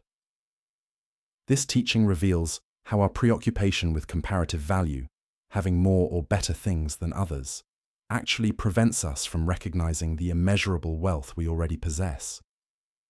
Modern consumer culture depends entirely on our forgetting So-san's teaching. Advertising works by convincing us that happiness, status, identity, and fulfillment can be purchased, that the right products, experiences, or lifestyles will provide the satisfaction we seek. But every purchase eventually reveals its limitations, leading to the endless cycle of acquisition and disappointment. The dead cat's head also represents something profound about the nature of reality itself. From the perspective of ultimate truth, all phenomena, including our most cherished possessions and achievements, are as temporary and insubstantial as that decomposing head. Our attachment to things as if they were permanent and truly valuable creates suffering when their inevitable impermanence becomes apparent. Yet this recognition of universal impermanence doesn't lead to nihilism, but rather to appreciation. When we understand that nothing can be permanently owned or controlled, we become capable of enjoying things without grasping them. The sunset is more beautiful when we don't try to capture it in photographs. The conversation is more meaningful when we don't record it for later. And life itself is more precious when we don't pretend it will last forever. In Zen aesthetics, there is a concept called wabi-sabi, finding beauty in imperfection, impermanence, and incompleteness. The dead cat's head embodies this aesthetic perfectly. It cannot be improved, preserved, or made more valuable through any human effort. Its worth lies precisely in its complete acceptance of what it is, without pretense or potential for enhancement. Tonight, as you take inventory of your possessions, achievements, and aspirations, can you identify what in your life is truly priceless? What experiences, relationships, or simple realities exist beyond the realm of economic calculation? Perhaps you'll discover that you've been carrying immeasurable treasure all along without recognizing its value, because no one ever taught you how to name its price. As the Buddha taught, better than ruling the whole world, better than going to heaven, better than lordship over all the worlds is the first step on the path to enlightenment. This first step begins with recognizing that what we seek cannot be purchased, but only awakened to, like discovering that the head of a dead cat has been priceless all along. Our next story speaks to the wisdom of understanding the difference between outer silence and inner quietude. This is the tale of 4 students learning to be silent. In a mountain monastery in ancient Japan, where cherry blossoms drifted like snow through temple gardens and the sound of meditation bells marked the gentle passage of days, 4 young students of the Tendai school devoted themselves to intensive spiritual practice. Long before Zen Buddhism had fully established itself in Japan, these sincere practitioners followed the traditional meditation methods of their lineage, seeking enlightenment through discipline, study, and contemplative exercises. The 4 students had developed a close friendship through their shared dedication to the spiritual path. They spent their days studying sacred texts, practicing sitting meditation, and engaging in philosophical discussions about the nature of mind and reality. Their bond was strengthened by mutual respect for each other's sincerity and progress in understanding the Dharma. One autumn morning, as golden leaves swirled around the monastery courtyard and the air carried the crisp promise of winter's approach, the 4 friends made a significant decision together. They would undertake a 7-day period of complete silence as an intensive meditation retreat. This practice, they believed, would deepen their contemplative abilities and accelerate their spiritual development. The commitment they made to each other was simple, but profound. For 7 consecutive days and nights, none of them would speak a single word. They would communicate only through necessary gestures, maintain their regular meditation schedule, and observe how the absence of verbal expression affected the quality of their awareness and inner peace. The first day proceeded beautifully. All 4 students maintained their silence with apparent ease, moving through their daily routines of meditation, meals, and temple duties with serene mindfulness. The absence of conversation seemed to create a deeper quality of attention, allowing them to notice subtle sounds, sensations, and mental movements they typically missed during ordinary daily chatter. As evening approached and the oil lamps cast flickering shadows across the meditation hall, the peaceful atmosphere of their retreat seemed perfectly established. The students felt confident in their ability to maintain this silence for the remaining 6 days, and their meditation had indeed begun well. However, as night deepened and the oil lamps began to burn low, their commitment faced its first test. The dancing flames grew dimmer and dimmer, threatening to leave the meditation hall in complete darkness. One of the students, noticing that a temple servant was nearby, found himself unable to tolerate the practical problem of inadequate lighting. "Fix those lamps," he called out to the servant, his voice cutting through the silence like a sharp blade through silk. The words escaped before he could stop them, motivated by his desire to maintain proper conditions for their meditation practice. But the moment he spoke, he realized with dismay that he had broken the very vow he had made only hours earlier. The second student was astonished to hear his friend speak.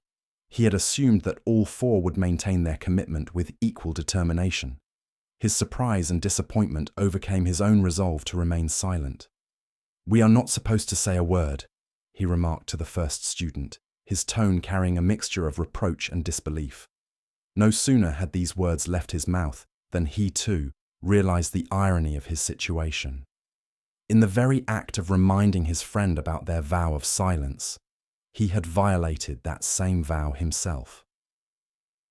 The third student had been watching this exchange with growing incredulity. How could his two friends be so obviously hypocritical, breaking their silence in order to discuss their silence? His sense of superiority and judgment overcame his own commitment to remaining quiet. "You two are stupid. Why did you talk?" he asked, his voice filled with criticism and self-righteousness. Even as the words emerged, he recognized the absurdity of his position. In criticizing others for speaking, he had spoken himself, falling into the exact same trap he was condemning. The fourth student had observed this entire sequence with a mixture of amusement and dismay.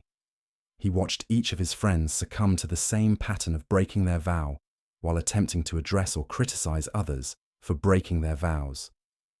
Feeling quite pleased with his own superior discipline and self-control, he made his own fatal mistake. "I am the only one who has not talked," he concluded with obvious pride and satisfaction. With these words, the fourth student completed the comedy of errors. In the very act of congratulating himself for maintaining silence, he destroyed his own accomplishment. The irony was perfect. Each student had broken their vow while focusing on the failure of others to maintain theirs. As the Buddha taught, better than 1,000 useless words is one word that brings peace. This teaching illuminates the deeper issue revealed by the four students' experience, that true silence is not merely the absence of speech, but the presence of inner tranquility that remains undisturbed by external circumstances. Why do we find it so difficult to maintain the commitments we make to ourselves and others? Buddhist psychology identifies several mental patterns that create this challenge. First is our tendency toward reactive behavior, automatically responding to situations without the pause of mindful awareness that would allow us to remember our deeper intentions. The first student reacted to the practical problem of dim lighting, without considering how his response would affect his spiritual commitment. His attachment to comfortable meditation conditions overwhelmed his dedication to silence practice. Second is our habit of monitoring others' behavior while remaining unconscious of our own patterns. The second and third students were so focused on their friends' failures that they became blind to their own identical mistakes. This outward focus prevents the self-awareness necessary for maintaining inner discipline. Third is our tendency towards spiritual pride and competitive comparison. The fourth student's satisfaction with his supposed superiority created the very conditions for his downfall. His ego gratification became more important than his actual practice. Zen Master Huangbo taught, "Your everyday mind, that is the way. When you try to turn toward it, you move away from it." This points to the fundamental paradox the students encountered. The more they tried to enforce silence through willful effort and mutual monitoring, the further they moved from genuine quietude. Consider situations in your own life where good intentions have been undermined by reactive patterns, judgment of others, or spiritual pride. Perhaps you've committed to a meditation schedule only to abandon it when circumstances became challenging. Maybe you've criticized others for behaviors you yourself display, or you might have felt superior to those struggling with issues you believe you've mastered. The Buddha said, "Hatred is never appeased by hatred in this world. By non-hatred alone is hatred appeased. This is a law eternal." This same principle applies to the inner noise that true silence seeks to address. We cannot achieve inner quiet through forceful suppression of thoughts or aggressive monitoring of our mental state. Real silence emerges naturally when we stop struggling with the contents of consciousness and instead rest in the awareness that observes all mental activity without being disturbed by it. The students were trying to create silence by controlling external expression while ignoring the internal commentary that was generating their reactive responses. The story also reveals how spiritual practice can become corrupted by ego involvement. Each student transformed their meditation retreat into an opportunity for self-congratulation or criticism of others. Their focus shifted from inner development to comparative performance, missing the point of the practice entirely. True spiritual discipline requires what Buddhist teachers call right effort, sustained attention that is neither too tight nor too loose, neither forcing nor passive. Like tuning a stringed instrument, our practice needs to find the middle way between extremes of tension and relaxation. Tonight, as you notice the constant stream of internal commentary that accompanies your daily experience, can you experiment with genuine silence? Not the suppression of thoughts, but the recognition of the awareness in which all thoughts arise and pass away. Perhaps you'll discover that this natural quietude has been available all along, requiring no effort to maintain and no words to defend.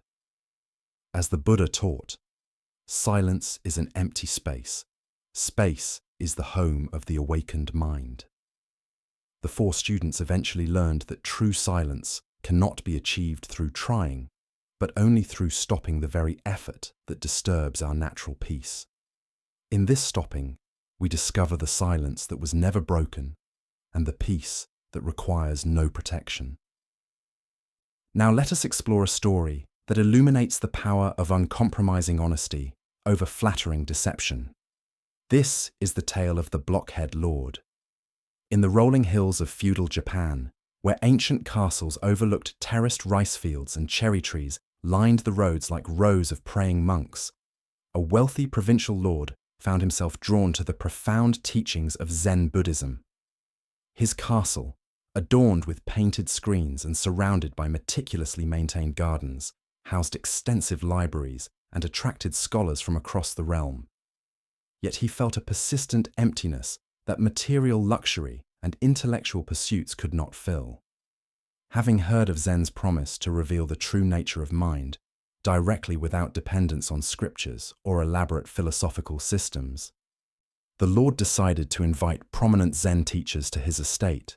His intention was to study with them and potentially sponsor the construction of a temple that would bring the benefits of Zen practice to his domain.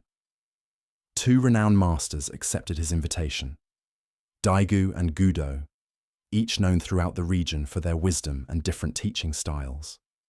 The Lord looked forward to meeting these distinguished teachers and expected that their presence would bring great honor to his household while advancing his own spiritual development.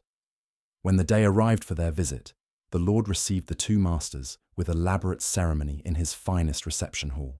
Silk cushions were arranged precisely, rare incense filled the air with delicate fragrance, and servants moved silently to ensure every detail reflected the respect due to such esteemed guests. The Lord presented himself with the dignity appropriate to his station, while attempting to display the humility suitable for a spiritual seeker. He hoped to make a favorable impression that would encourage the masters to accept him as a worthy student, and possibly agree to establish a teaching center under his patronage. Master Gudo spoke first, his manner courteous and encouraging. After observing the Lord's obvious sincerity and evident intelligence, he offered what seemed like appropriate recognition. "Your Lordship, it is clear that you are wise by nature and possess an inborn ability to learn Zen. Your quick understanding and natural depth suggest that you will make excellent progress in our practice." The Lord felt gratified by this assessment, which confirmed his own sense that he possessed special qualities that would enable rapid spiritual advancement. Gudo's words suggested that Zen study would be a natural fit for someone of his intellectual gifts and spiritual sensitivity. However, Master Daigu's response was shockingly different. "Nonsense," he said bluntly. his voice cutting through the polite atmosphere like a sword through silk. "Why do you flatter this blockhead? He may hold the title of Lord, but he doesn't know anything genuine about Zen or authentic spiritual understanding." The hall fell into stunned silence. No one had ever spoken to the Lord with such direct criticism, especially not in his own home and in the presence of guests. Servants exchanged glances of alarm, uncertain how their master would respond to such unprecedented disrespect. The Lord himself was initially shocked by Daigu's harsh assessment. Here was a man who had traveled considerable distance to accept his hospitality, only to insult him publicly and dismiss his spiritual capacities entirely. The natural response would have been anger, wounded pride, and immediate dismissal of such an ungrateful guest. But something in Daigu's directness struck the Lord as more authentic than Gudo's diplomatic encouragement. There was a quality of fearless honesty in the master's words that carried its own authority. Rather than speaking from political calculation or desire to please, Daigu seemed to be responding from pure perception of truth, regardless of consequences. The Lord recognized that Gudo's flattery, while pleasant to hear, was probably more about maintaining harmonious relations than providing accurate assessment.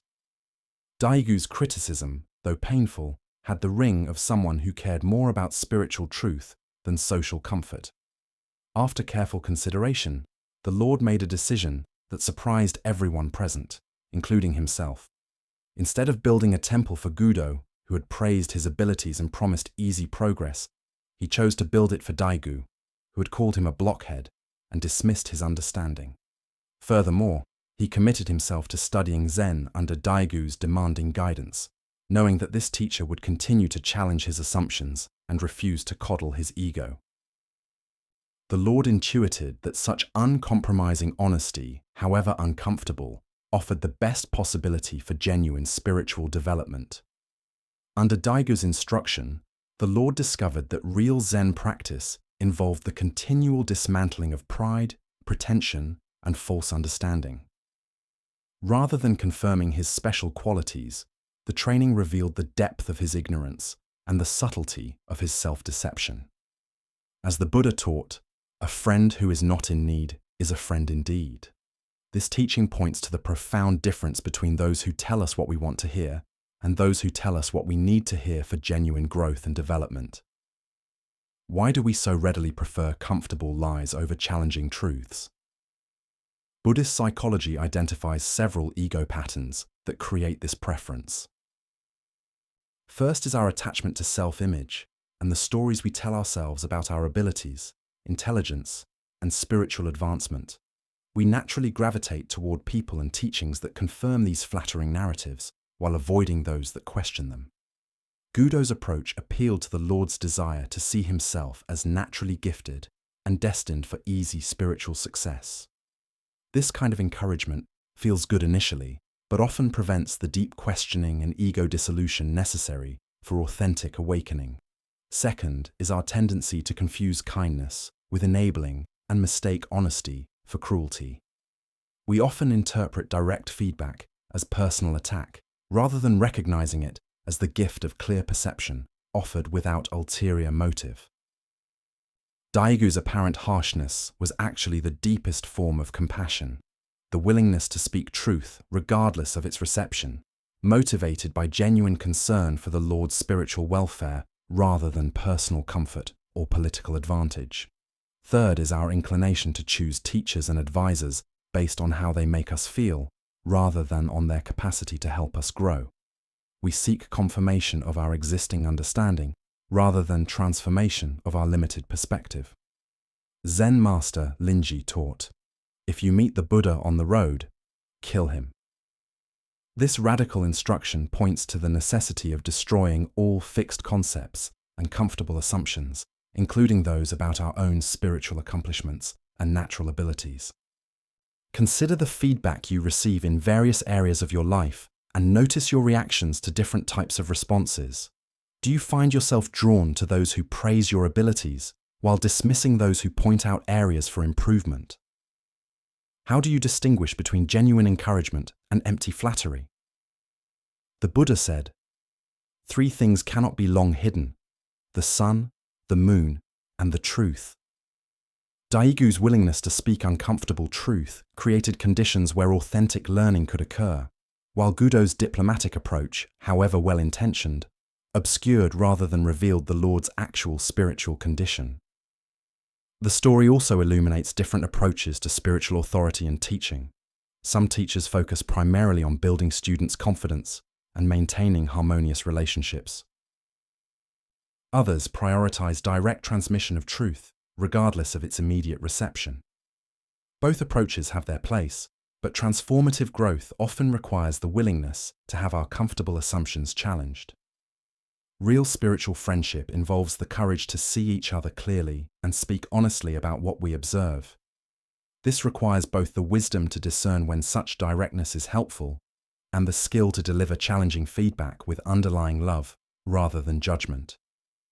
Tonight, as you reflect on the various voices in your life, offering guidance and feedback, can you distinguish between those who serve your ego and those who serve your awakening? What would it look like to actively seek out the kind of honest reflection that Daigu provided, even when it contradicts your preferred self-image?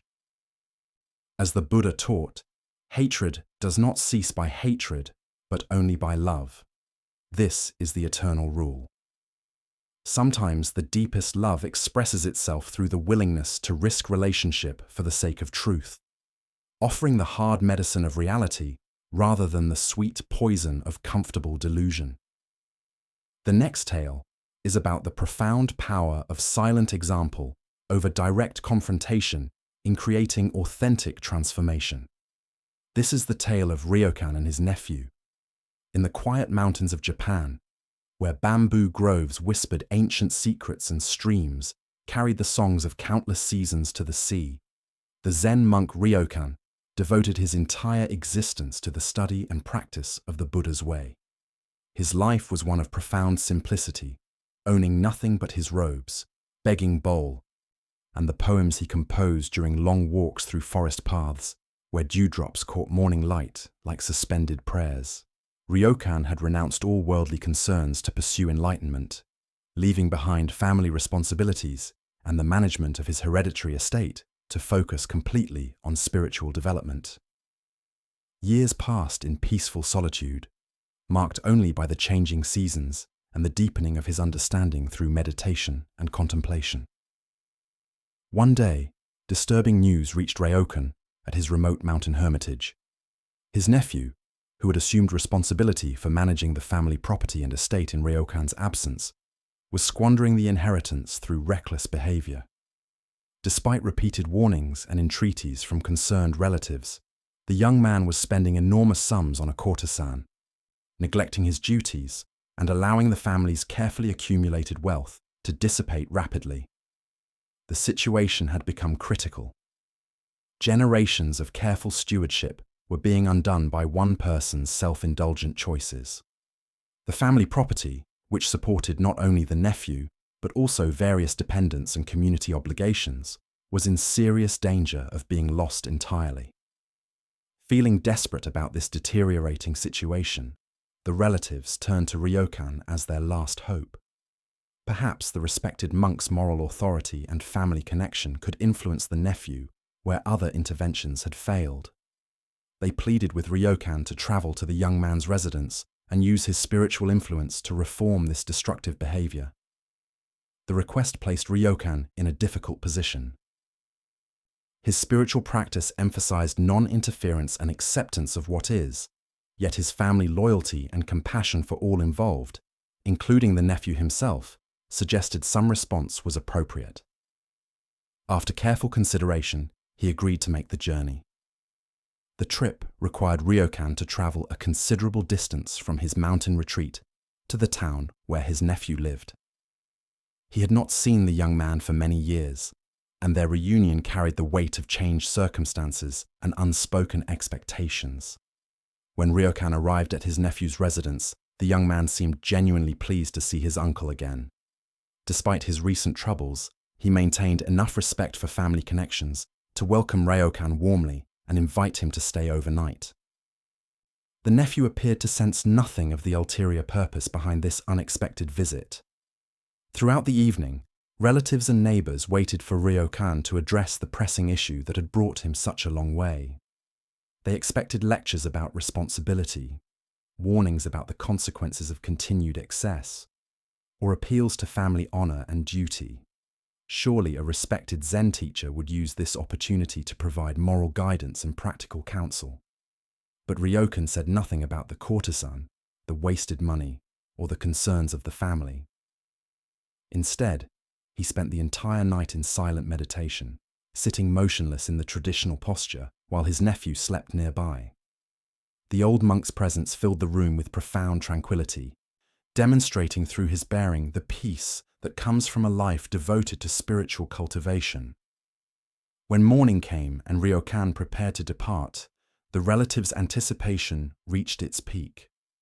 Surely now he would deliver the confrontational message they had requested, the direct challenge to the nephew's behavior that might shock him into reformation.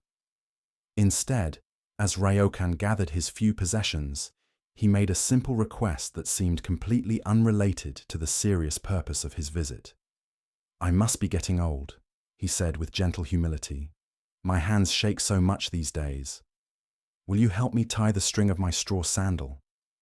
The nephew responded immediately with natural kindness, kneeling to assist his elderly uncle with the simple task. His movements were careful and respectful, showing genuine concern for his relative's physical limitations. "Thank you," Ryokan said softly when the sandal was secured. "You see, a man becomes older and feebler day by day. Take good care of yourself." With these words, the old monk departed, leaving everyone puzzled by his approach. He had never mentioned the courtesan, the financial irresponsibility, or the family's concerns.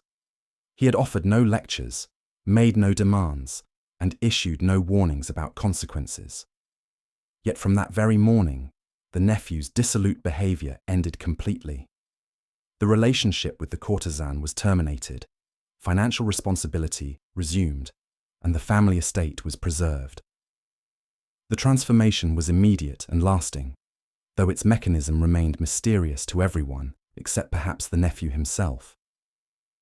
The Buddha declared, "Your actions speak so loudly, I cannot hear what you are saying." This teaching illuminates the profound principle underlying Ryokan's approach, that authentic influence operates through the power of embodied wisdom rather than through verbal persuasion or moral argument. Why did Ryokan's gentle, indirect approach succeed where direct confrontation had failed? Buddhist understanding reveals several factors that make silent example more powerful than verbal instruction. First is the natural human resistance to being told what to do, especially when we already know our behavior is problematic. Direct moral pressure often triggers defensive responses that strengthen rather than weaken destructive patterns. Second is the power of witnessing authentic spiritual presence to awaken our own deeper nature. The nephew spent an entire night in the company of someone who embodied the peace, simplicity, and wisdom that he himself had been seeking through external pleasures. This direct exposure to genuine contentment revealed the futility of his substitute satisfactions. Third is the impact of unconditional love and acceptance in creating space for transformation. Ryokan's refusal to judge or criticize allowed the nephew to see his own behavior clearly, without the defensive reactions that typically arise when we feel attacked or condemned. Zen Master Dogen taught, "To study the Buddha way is to study the self. To study the self is to forget the self." Ryokan's presence reminded his nephew of his own Buddha nature, the inherent wisdom and compassion that had been obscured by self-indulgent behavior, but never destroyed. Consider situations in your own life where you've wanted to influence someone else's behavior.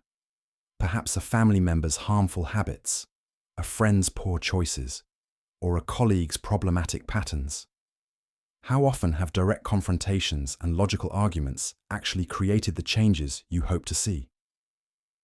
The Buddha said, "Hatred does not cease by hatred, but only by love. This is the eternal rule." Ryokan understood that the nephew's self-destructive behavior arose from inner suffering and confusion rather than from malicious intent. Addressing this behavior with judgment and criticism would only increase the underlying pain that was driving it.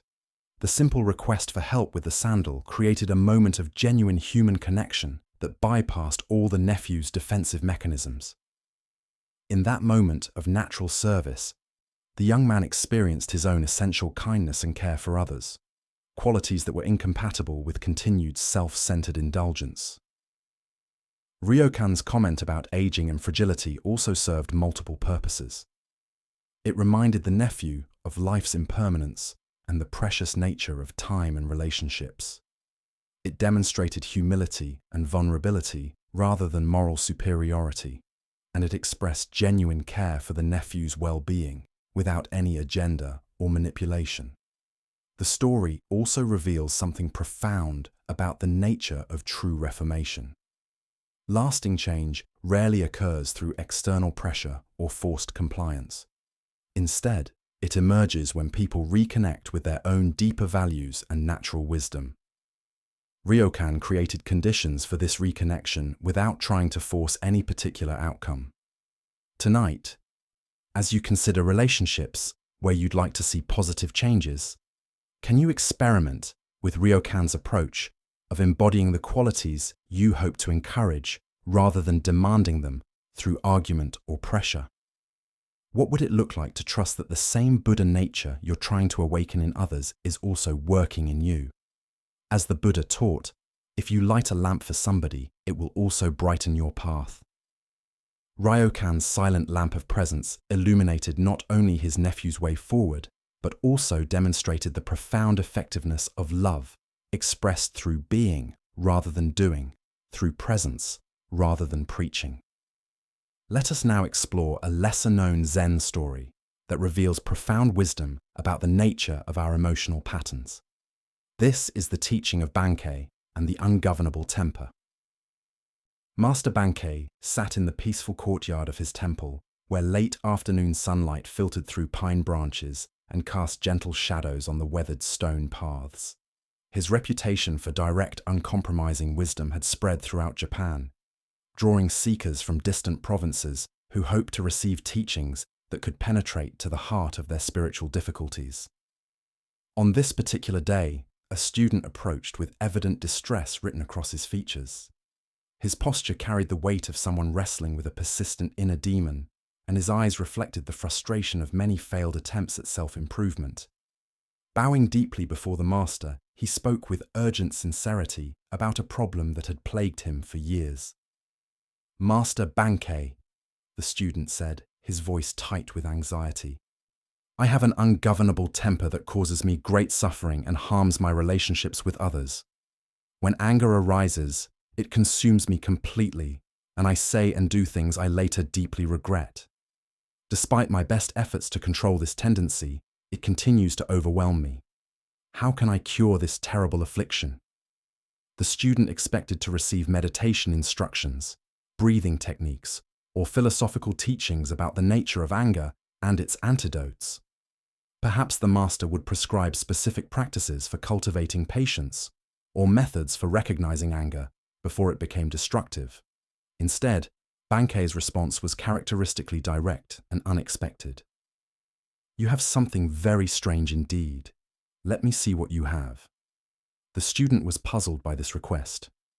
He had described his temper as a persistent psychological pattern, not as a physical object that could be displayed upon request. "Master," he replied hesitantly, "just now I cannot show it to you." Bankei pressed further with apparent curiosity. "When can you show it to me? If this temper is truly yours, surely you can produce it for examination." "It arises unexpectedly," the student explained, growing more confused by the direction of this conversation.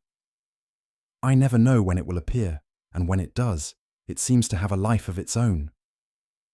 "Then," concluded Bankei with gentle but absolute authority, "it must not be your own true nature. If it were genuinely yours, you could show it to me at any time, just as you can show me your hand or your face whenever requested." The master continued with devastating logic. "When you were born, You did not have this ungovernable temper. Your parents did not give it to you as they gave you your eyes or your nose. It is not an inherent part of your being, but rather something you have learned to identify with so completely that you mistake it for yourself. Think that over, Bankei concluded, leaving the student to contemplate the implications of this radical reframing. The Buddha once proclaimed, "You are not your thoughts. You are not your emotions. You are not your body. You are the awareness that observes all these phenomena arising and passing away." This teaching points directly to the profound shift in understanding that Bankei offered his troubled student. The recognition that we are not identical with our psychological patterns, no matter how persistent or overwhelming they might seem. Why do we so readily identify with our emotional reactions and mental habits? Buddhist psychology reveals several factors that create this confusion. First is our tendency toward reification, treating temporary mental formations as if they were solid, permanent aspects of our identity. We say, "I am an angry person," rather than "anger sometimes arises in awareness." This linguistic habit reflects a deeper conceptual error. We merge with our experiences so completely that we lose sight of the awareness in which they appear. The student had become so identified with his anger pattern that he couldn't imagine himself without it, even though this very pattern caused him considerable suffering. Second is our belief that persistent patterns must be fundamental aspects of our nature. Because the student's temper had appeared regularly over many years, he assumed it was an unchangeable characteristic rather than a learned response that could be unlearned through understanding and practice.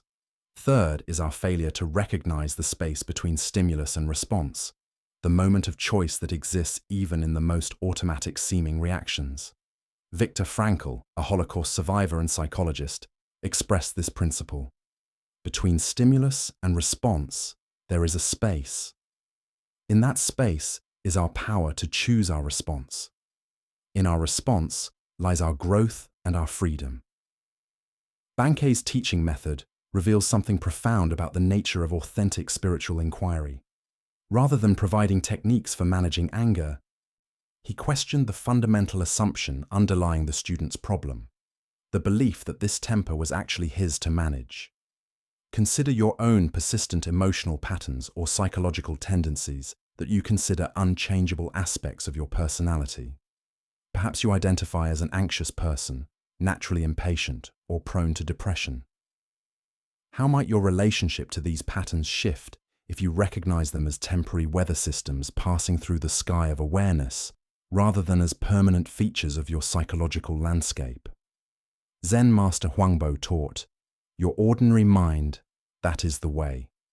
This ordinary mind is not the collection of thoughts, emotions, and reactions we typically identify with, but rather the natural awareness that remains present and undisturbed regardless of what mental phenomena arise within it. The Buddha said, "All things arise, dwell, and dissolve back into awareness like clouds forming and dissolving in the sky." Bankei's teaching pointed the student toward this sky-like nature of mind, the space within which anger arises and passes away, but which is never actually angry itself. This doesn't mean we should suppress or deny difficult emotions when they arise. Rather, it invites us to recognize our true nature as the awareness that can observe and hold all emotional states without being defined or limited by them. When we understand this, we can experience anger fully when it arises, while knowing that it will pass and that our essential nature remains untouched. The implications of this understanding extend far beyond anger management. If we are not our thoughts, emotions, habits, or personal history, then what are we? This question points toward the heart of Zen inquiry, the direct recognition of our Buddha nature that exists prior to and independent of all temporary psychological formations. Bankei's approach also demonstrates the power of questioning our basic assumptions rather than trying to fix problems at the level where we think they exist. The student was looking for better ways to control his anger, but Bankei revealed that the entire framework of my anger was based on a misunderstanding. In practical terms, this teaching suggests that when difficult emotions arise, we can ask ourselves, who is experiencing this? What is aware of this anger, anxiety, sadness? This inquiry naturally creates space between the observer and the observed, reducing the likelihood of complete identification with temporary emotional states. Tonight, as you notice thoughts and emotions arising in your awareness, can you experiment with Bankei's perspective? What would it feel like to observe these mental phenomena as temporary visitors in the space of consciousness, rather than as defining characteristics of who you are?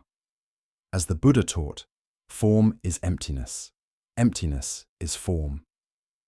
Our psychological patterns appear real and solid from one perspective, but when examined closely, they reveal themselves to be as insubstantial as clouds in an empty sky. In recognizing this emptiness, we discover the freedom that was always present but temporarily obscured by our identification with what arises and passes away in awareness. Now let us journey to a remote temple where a simple question about reality reveals the confusion between inner and outer worlds. This is the story of Hogan and the stone mind. Master Hogan lived in profound solitude in a small country temple, where the only sounds were wind through bamboo groves and the distant calling of mountains. His days followed natural rhythms, unmarked by the complexities of monastic politics or the distractions of urban temple life. In this quiet setting, his understanding had deepened through years of uninterrupted contemplation and direct engagement with the fundamental questions of existence. One crisp autumn day, when maple leaves drifted like scarlet prayers across the temple grounds, 4 traveling monks appeared at Hogan's gate. They had been journeying between monasteries, studying with different teachers, and engaging in the kind of philosophical discussions that young practitioners often mistake for genuine spiritual inquiry.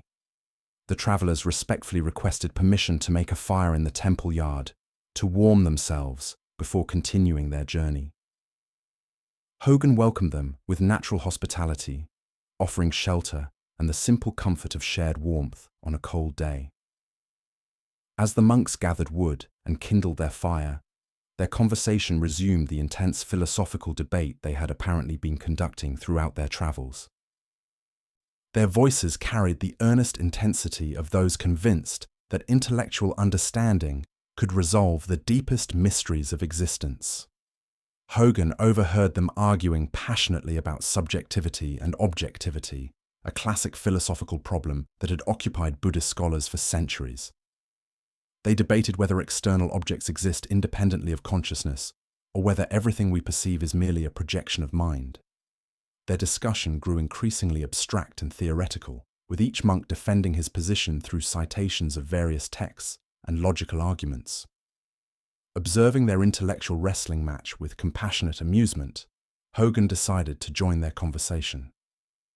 He approached the fire where the 4 monks sat warming their hands and offered a simple question that would cut through their elaborate philosophical constructions. "There is a big stone over there," Hogan said, gesturing toward a large boulder near the temple entrance. "Do you consider it to be inside or outside your mind?" The monks paused their debate, recognizing that their host was proposing a practical test of their theoretical understanding.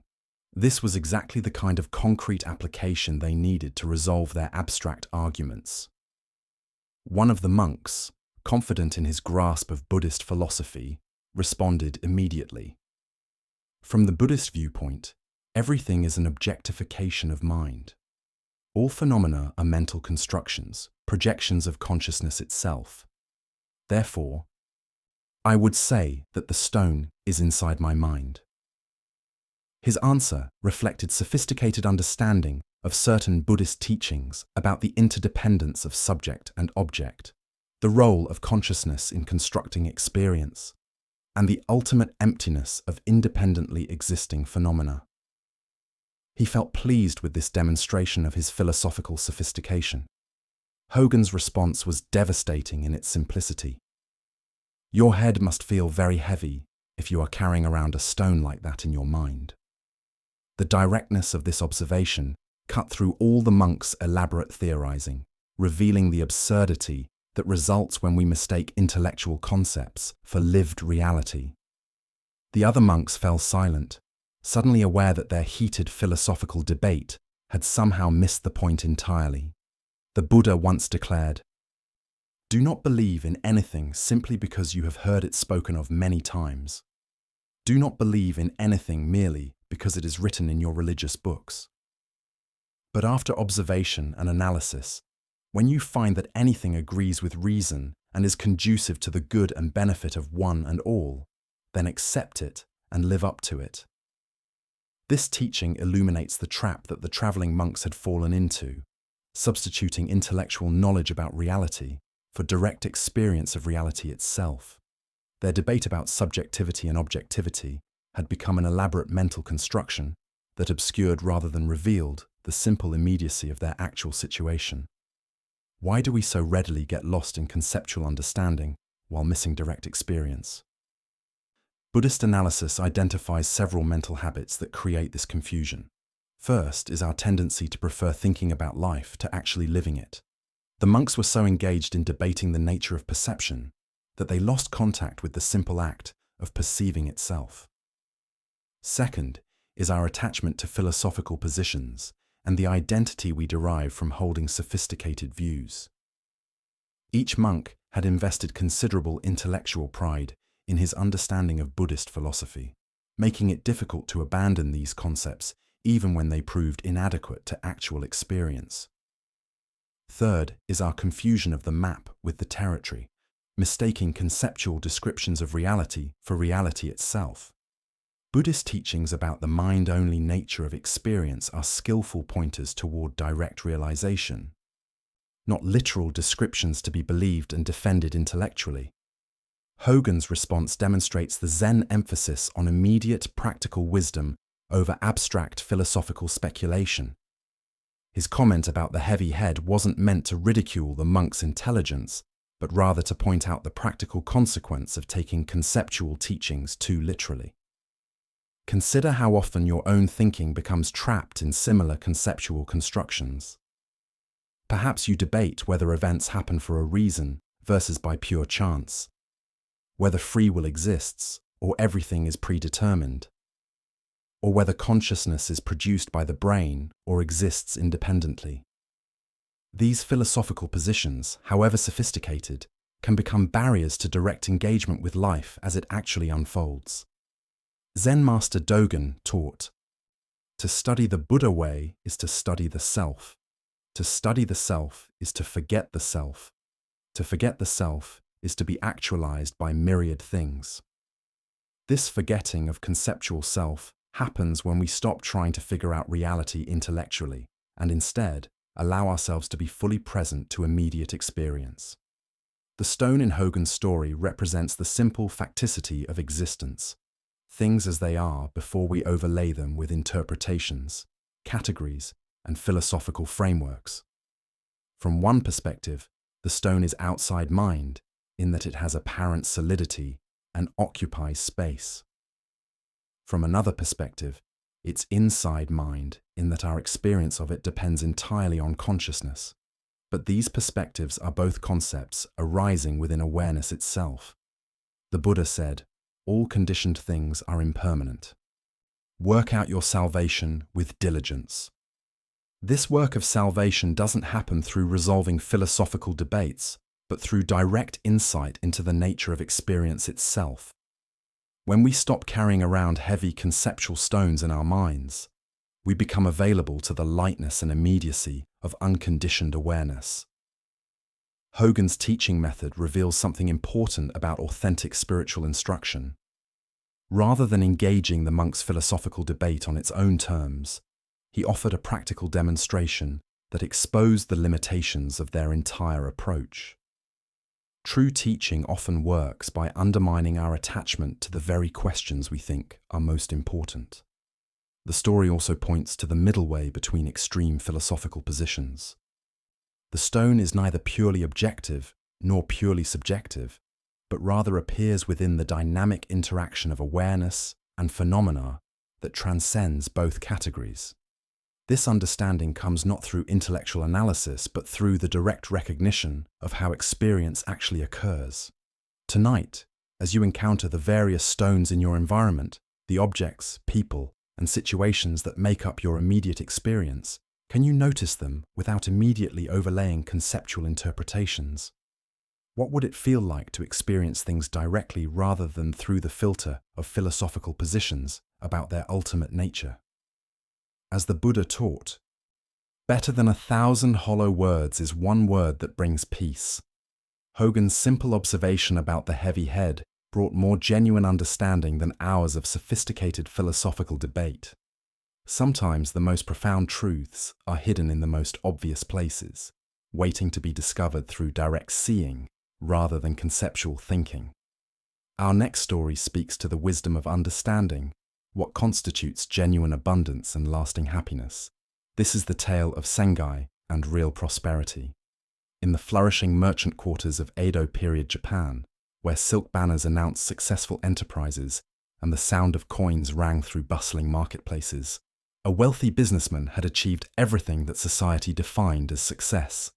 His trading ventures spanned multiple provinces. His warehouses overflowed with valuable goods, and his family enjoyed the finest luxuries available to the merchant class. Yet despite his material accomplishments, the rich man felt troubled by concerns about the future. He had witnessed other prosperous families lose their fortunes through poor decisions, changing economic conditions, or simple misfortune. The impermanence that seemed to govern all worldly affairs filled him with anxiety about preserving his family's prosperity for future generations. Having heard of the wisdom and insight possessed by Zen masters, the wealthy merchant decided to seek spiritual guidance for his temporal concerns. He approached Master Sengai, whose reputation for profound understanding had spread throughout the region. Carrying with him an expensive sheet of specially prepared paper and fine calligraphy materials, the merchant's request reflected the common belief that spiritual authority could somehow guarantee worldly success. "Master Sengai," he said with respectful deference, "I would be deeply honored if you would write something for the continued prosperity of my family. Words of wisdom or blessing that might be treasured from generation to generation and help ensure our good fortune continues." He expected to receive an elegant poem about abundance, a prayer for divine protection, or perhaps philosophical reflections on the principles of successful business conduct. Such a document, written by a respected spiritual teacher, would become a family heirloom that could guide and inspire future generations while providing supernatural protection for their material well-being. Sengai accepted the request and the expensive paper without comment. Taking up his brush with careful deliberation, he composed his calligraphy with the same attention he might give to copying a sacred sutra. When he had finished, he presented the document to the eager merchant. The wealthy man unrolled the scroll expectantly, confident that he would find profound wisdom expressed in beautiful characters. Instead, he read 3 simple lines that seemed to mock his request. "Father dies, son dies, grandson dies." The merchant's face flushed with anger and disbelief. He had approached this renowned teacher with sincere respect and a genuine request for spiritual guidance, only to receive what appeared to be a cruel joke about death and loss. "Master," he said with barely controlled indignation, "I asked you to write something for the happiness and prosperity of my family. Why do you make such a mockery of my sincere request?" Sengai's response was delivered with gentle patience, as if explaining something obvious to a confused child. "No joke is intended whatsoever. What I have written represents the deepest possible blessing for your family's true prosperity." The master continued his explanation with compassionate directness. "If before you yourself die, your son should pass away, this would cause you the most profound grief imaginable. If your grandson should die before your son, both of you would be utterly broken-hearted. The natural order would be disrupted, and your family would suffer the greatest possible tragedy. But if your family, generation after generation, passes away in the order I have written, father dying before son, son before grandson. This follows the natural course of life itself. Each person lives a full span of years, experiences the joys and challenges appropriate to their time, and departs when their season is complete. I call this real prosperity. The wealthy man sat in stunned silence as the profound truth of Sengai's teaching penetrated his consciousness. He had been seeking magical protection against the fundamental laws of existence, hoping that spiritual intervention could somehow exempt his family from the universal conditions that govern all life. The Buddha proclaimed, of all footprints, that of the elephant is supreme. Similarly, of all meditative themes, that on death is supreme. This teaching points to the transformative power of acknowledging mortality rather than denying it, recognizing that our deepest peace comes not from avoiding death, but from understanding its place in the natural order. Why do we struggle so intensely against accepting the fundamental impermanence of all conditions?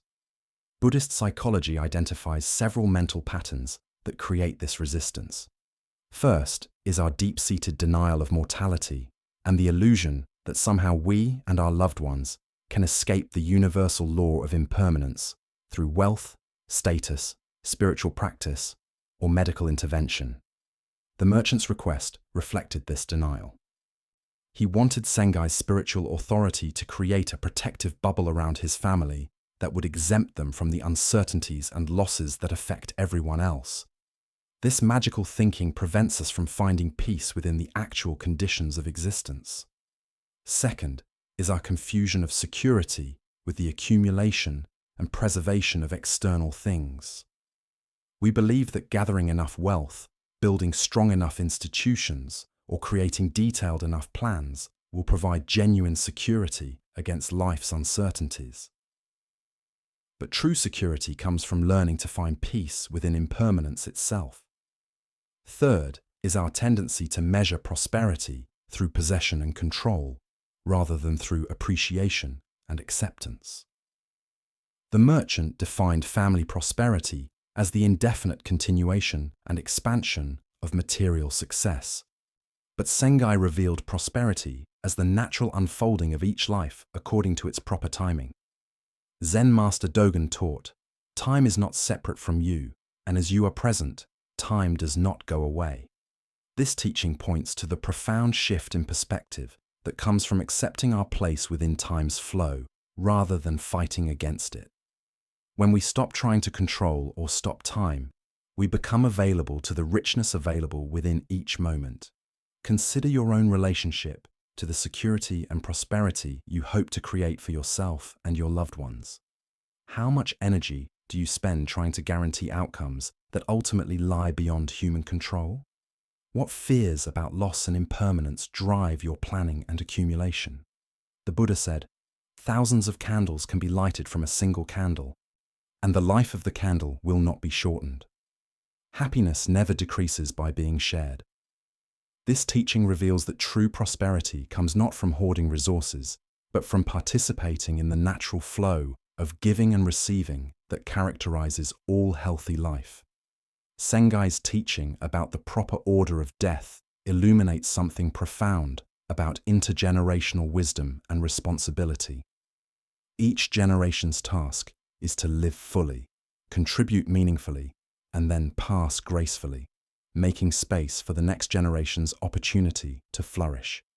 This natural succession is itself a form of prosperity, the continuation of life through appropriate change, rather than through desperate attempts at preservation.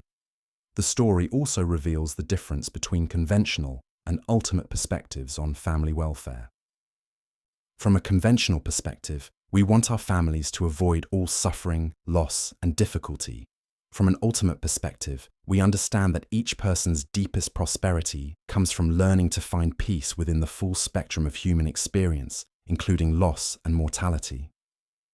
Real prosperity includes the ability to grieve fully when loss occurs, to appreciate deeply while things are present, and to accept gracefully when it's time to let go.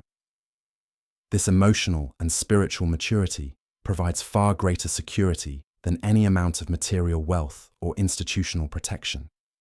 Tonight, As you reflect on your hopes and fears for yourself and your loved ones, can you distinguish between genuine caring and anxious attachment? What would it look like to wish for your family's real prosperity, their capacity to live fully and depart gracefully, rather than their exemption from the human condition? As the Buddha taught, better than living 100 years without seeing the impermanence of all things is one day of life seeing their impermanence.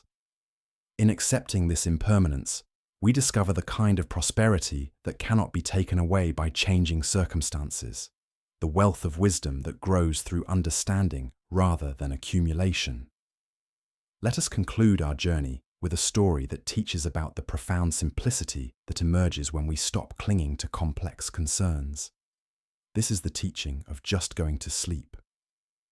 In the quiet chambers of an ancient temple, where paper screens filtered soft moonlight and the scent of incense lingered in the still air, Master Taisui lay dying. His body, worn by decades of rigorous practice and selfless teaching, was finally approaching the natural conclusion of its earthly journey. Despite his physical weakness, his mind remained clear and his spirit undisturbed by the approaching transition. For 3 days, his chosen successor, Gassan, had maintained a constant vigil at his teacher's bedside, providing comfort and attending to practical matters with the devotion that marked their long relationship. The two men had worked together for many years, and Gassan's deep understanding and administrative capabilities had made him the obvious choice to carry on Taisui's teaching lineage. During this period of transition, Gassan found himself managing multiple responsibilities simultaneously. A fire had recently destroyed one of their temple buildings, and he was actively coordinating the reconstruction efforts while also preparing for his new role as the community's spiritual leader. The convergence of his teacher's approaching death with these practical demands created a complex web of concerns and obligations.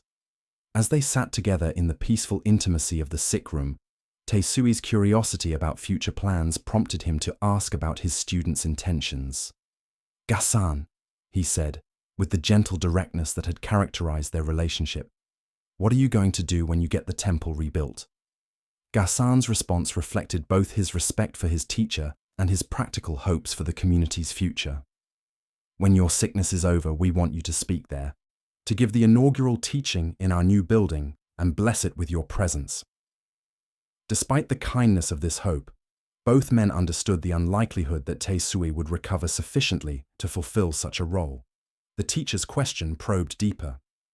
"Suppose I do not live until then. What will you do if I am no longer available for such ceremonies?" Without hesitation, Gassan replied with matter-of-fact acceptance. "Then we will get someone else to give the inaugural teaching. The community will continue its work, regardless of changing circumstances." But Taisui wasn't finished with his inquiry. He pressed further with another hypothetical scenario. "Suppose you cannot find anyone suitable. What if no qualified teacher is available to perform this function?" At this point, Gassan's patience with theoretical planning reached its limit. His voice rose with sudden intensity as he responded, "Don't ask such foolish questions. Just go to sleep." This seemingly abrupt dismissal actually contained profound teaching about the nature of authentic spiritual priorities and the futility of endless hypothetical worry. In telling his dying teacher to simply sleep, Gassan demonstrated perfect understanding of what the moment actually required. The Buddha proclaimed, "Do not dwell in the past. Do not dream of the future. Concentrate the mind on the present moment." This teaching illuminates the wisdom underlying Gassan's apparently brusque response, his refusal to engage in elaborate planning for scenarios that might never occur while neglecting the simple needs of the immediate situation.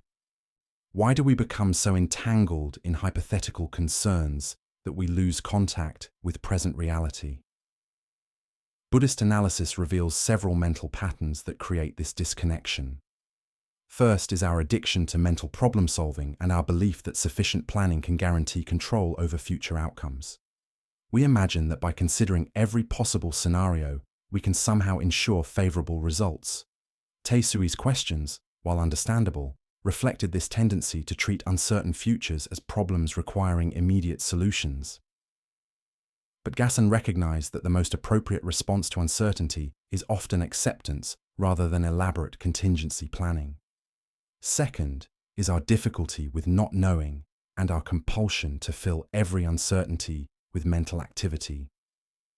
We find silence and unknowing uncomfortable, so we generate endless questions and hypothetical scenarios to create the illusion of mental engagement with uncertainty. Third is our tendency to complicate simple situations through excessive analysis. What was actually needed in that moment was rest, peace, and acceptance of approaching death. The questions about future temple activities, while practically relevant, were ultimately irrelevant to the immediate reality of dying. Zen Master Yunmen taught, "Every day is a good day." This doesn't mean that every day is pleasant or easy, but rather that every day offers the opportunity for appropriate response to whatever conditions are actually present. Gassan's teaching demonstrated this principle perfectly. Consider situations in your own life where you become caught in endless loops of hypothetical planning and worry. Perhaps you lie awake at night imagining various scenarios for upcoming challenges, or spend hours discussing contingency plans for problems that may never materialize. How often does this mental activity actually improve your ability to respond skillfully when situations arise? The Buddha said, "If you want to know your past, look at your present. If you want to know your future, look at your present actions." This teaching points toward the futility of trying to control future outcomes through mental planning, while neglecting the quality of presence we bring to current circumstances. Gassan's instruction to just go to sleep represents perfect spiritual direction, the recognition that sometimes the most enlightened action is the simplest one. His teacher needed rest, comfort, and peaceful acceptance of the natural process of dying. All other concerns, however legitimate, were secondary to this immediate reality. The story also reveals something profound about the nature of authentic spiritual succession.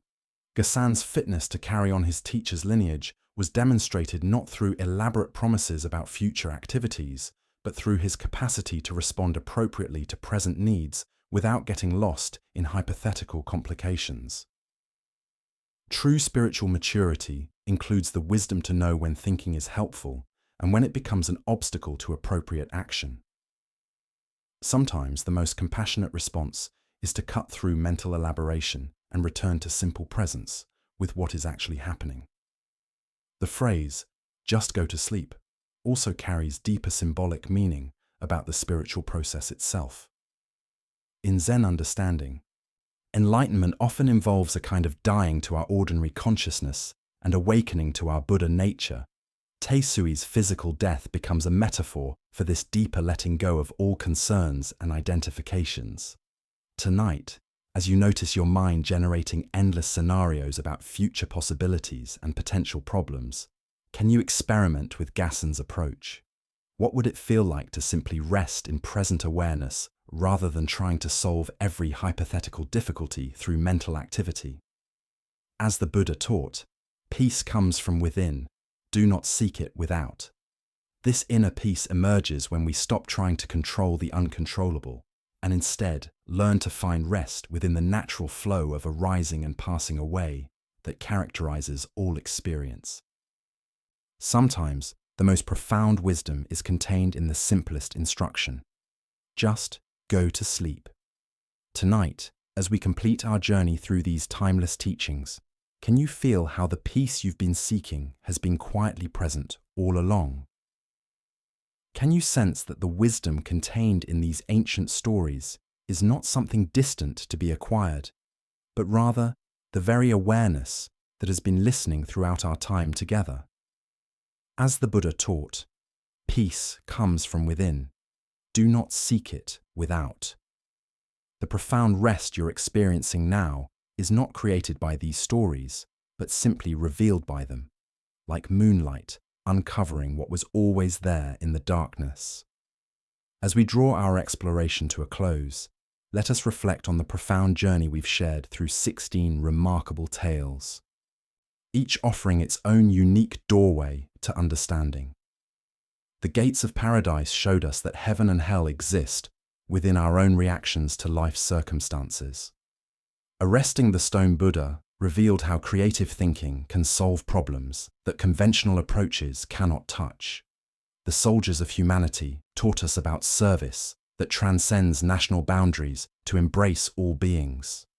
Gudo and the Emperor demonstrated that true wisdom often lies in honest acknowledgement of what we don't know.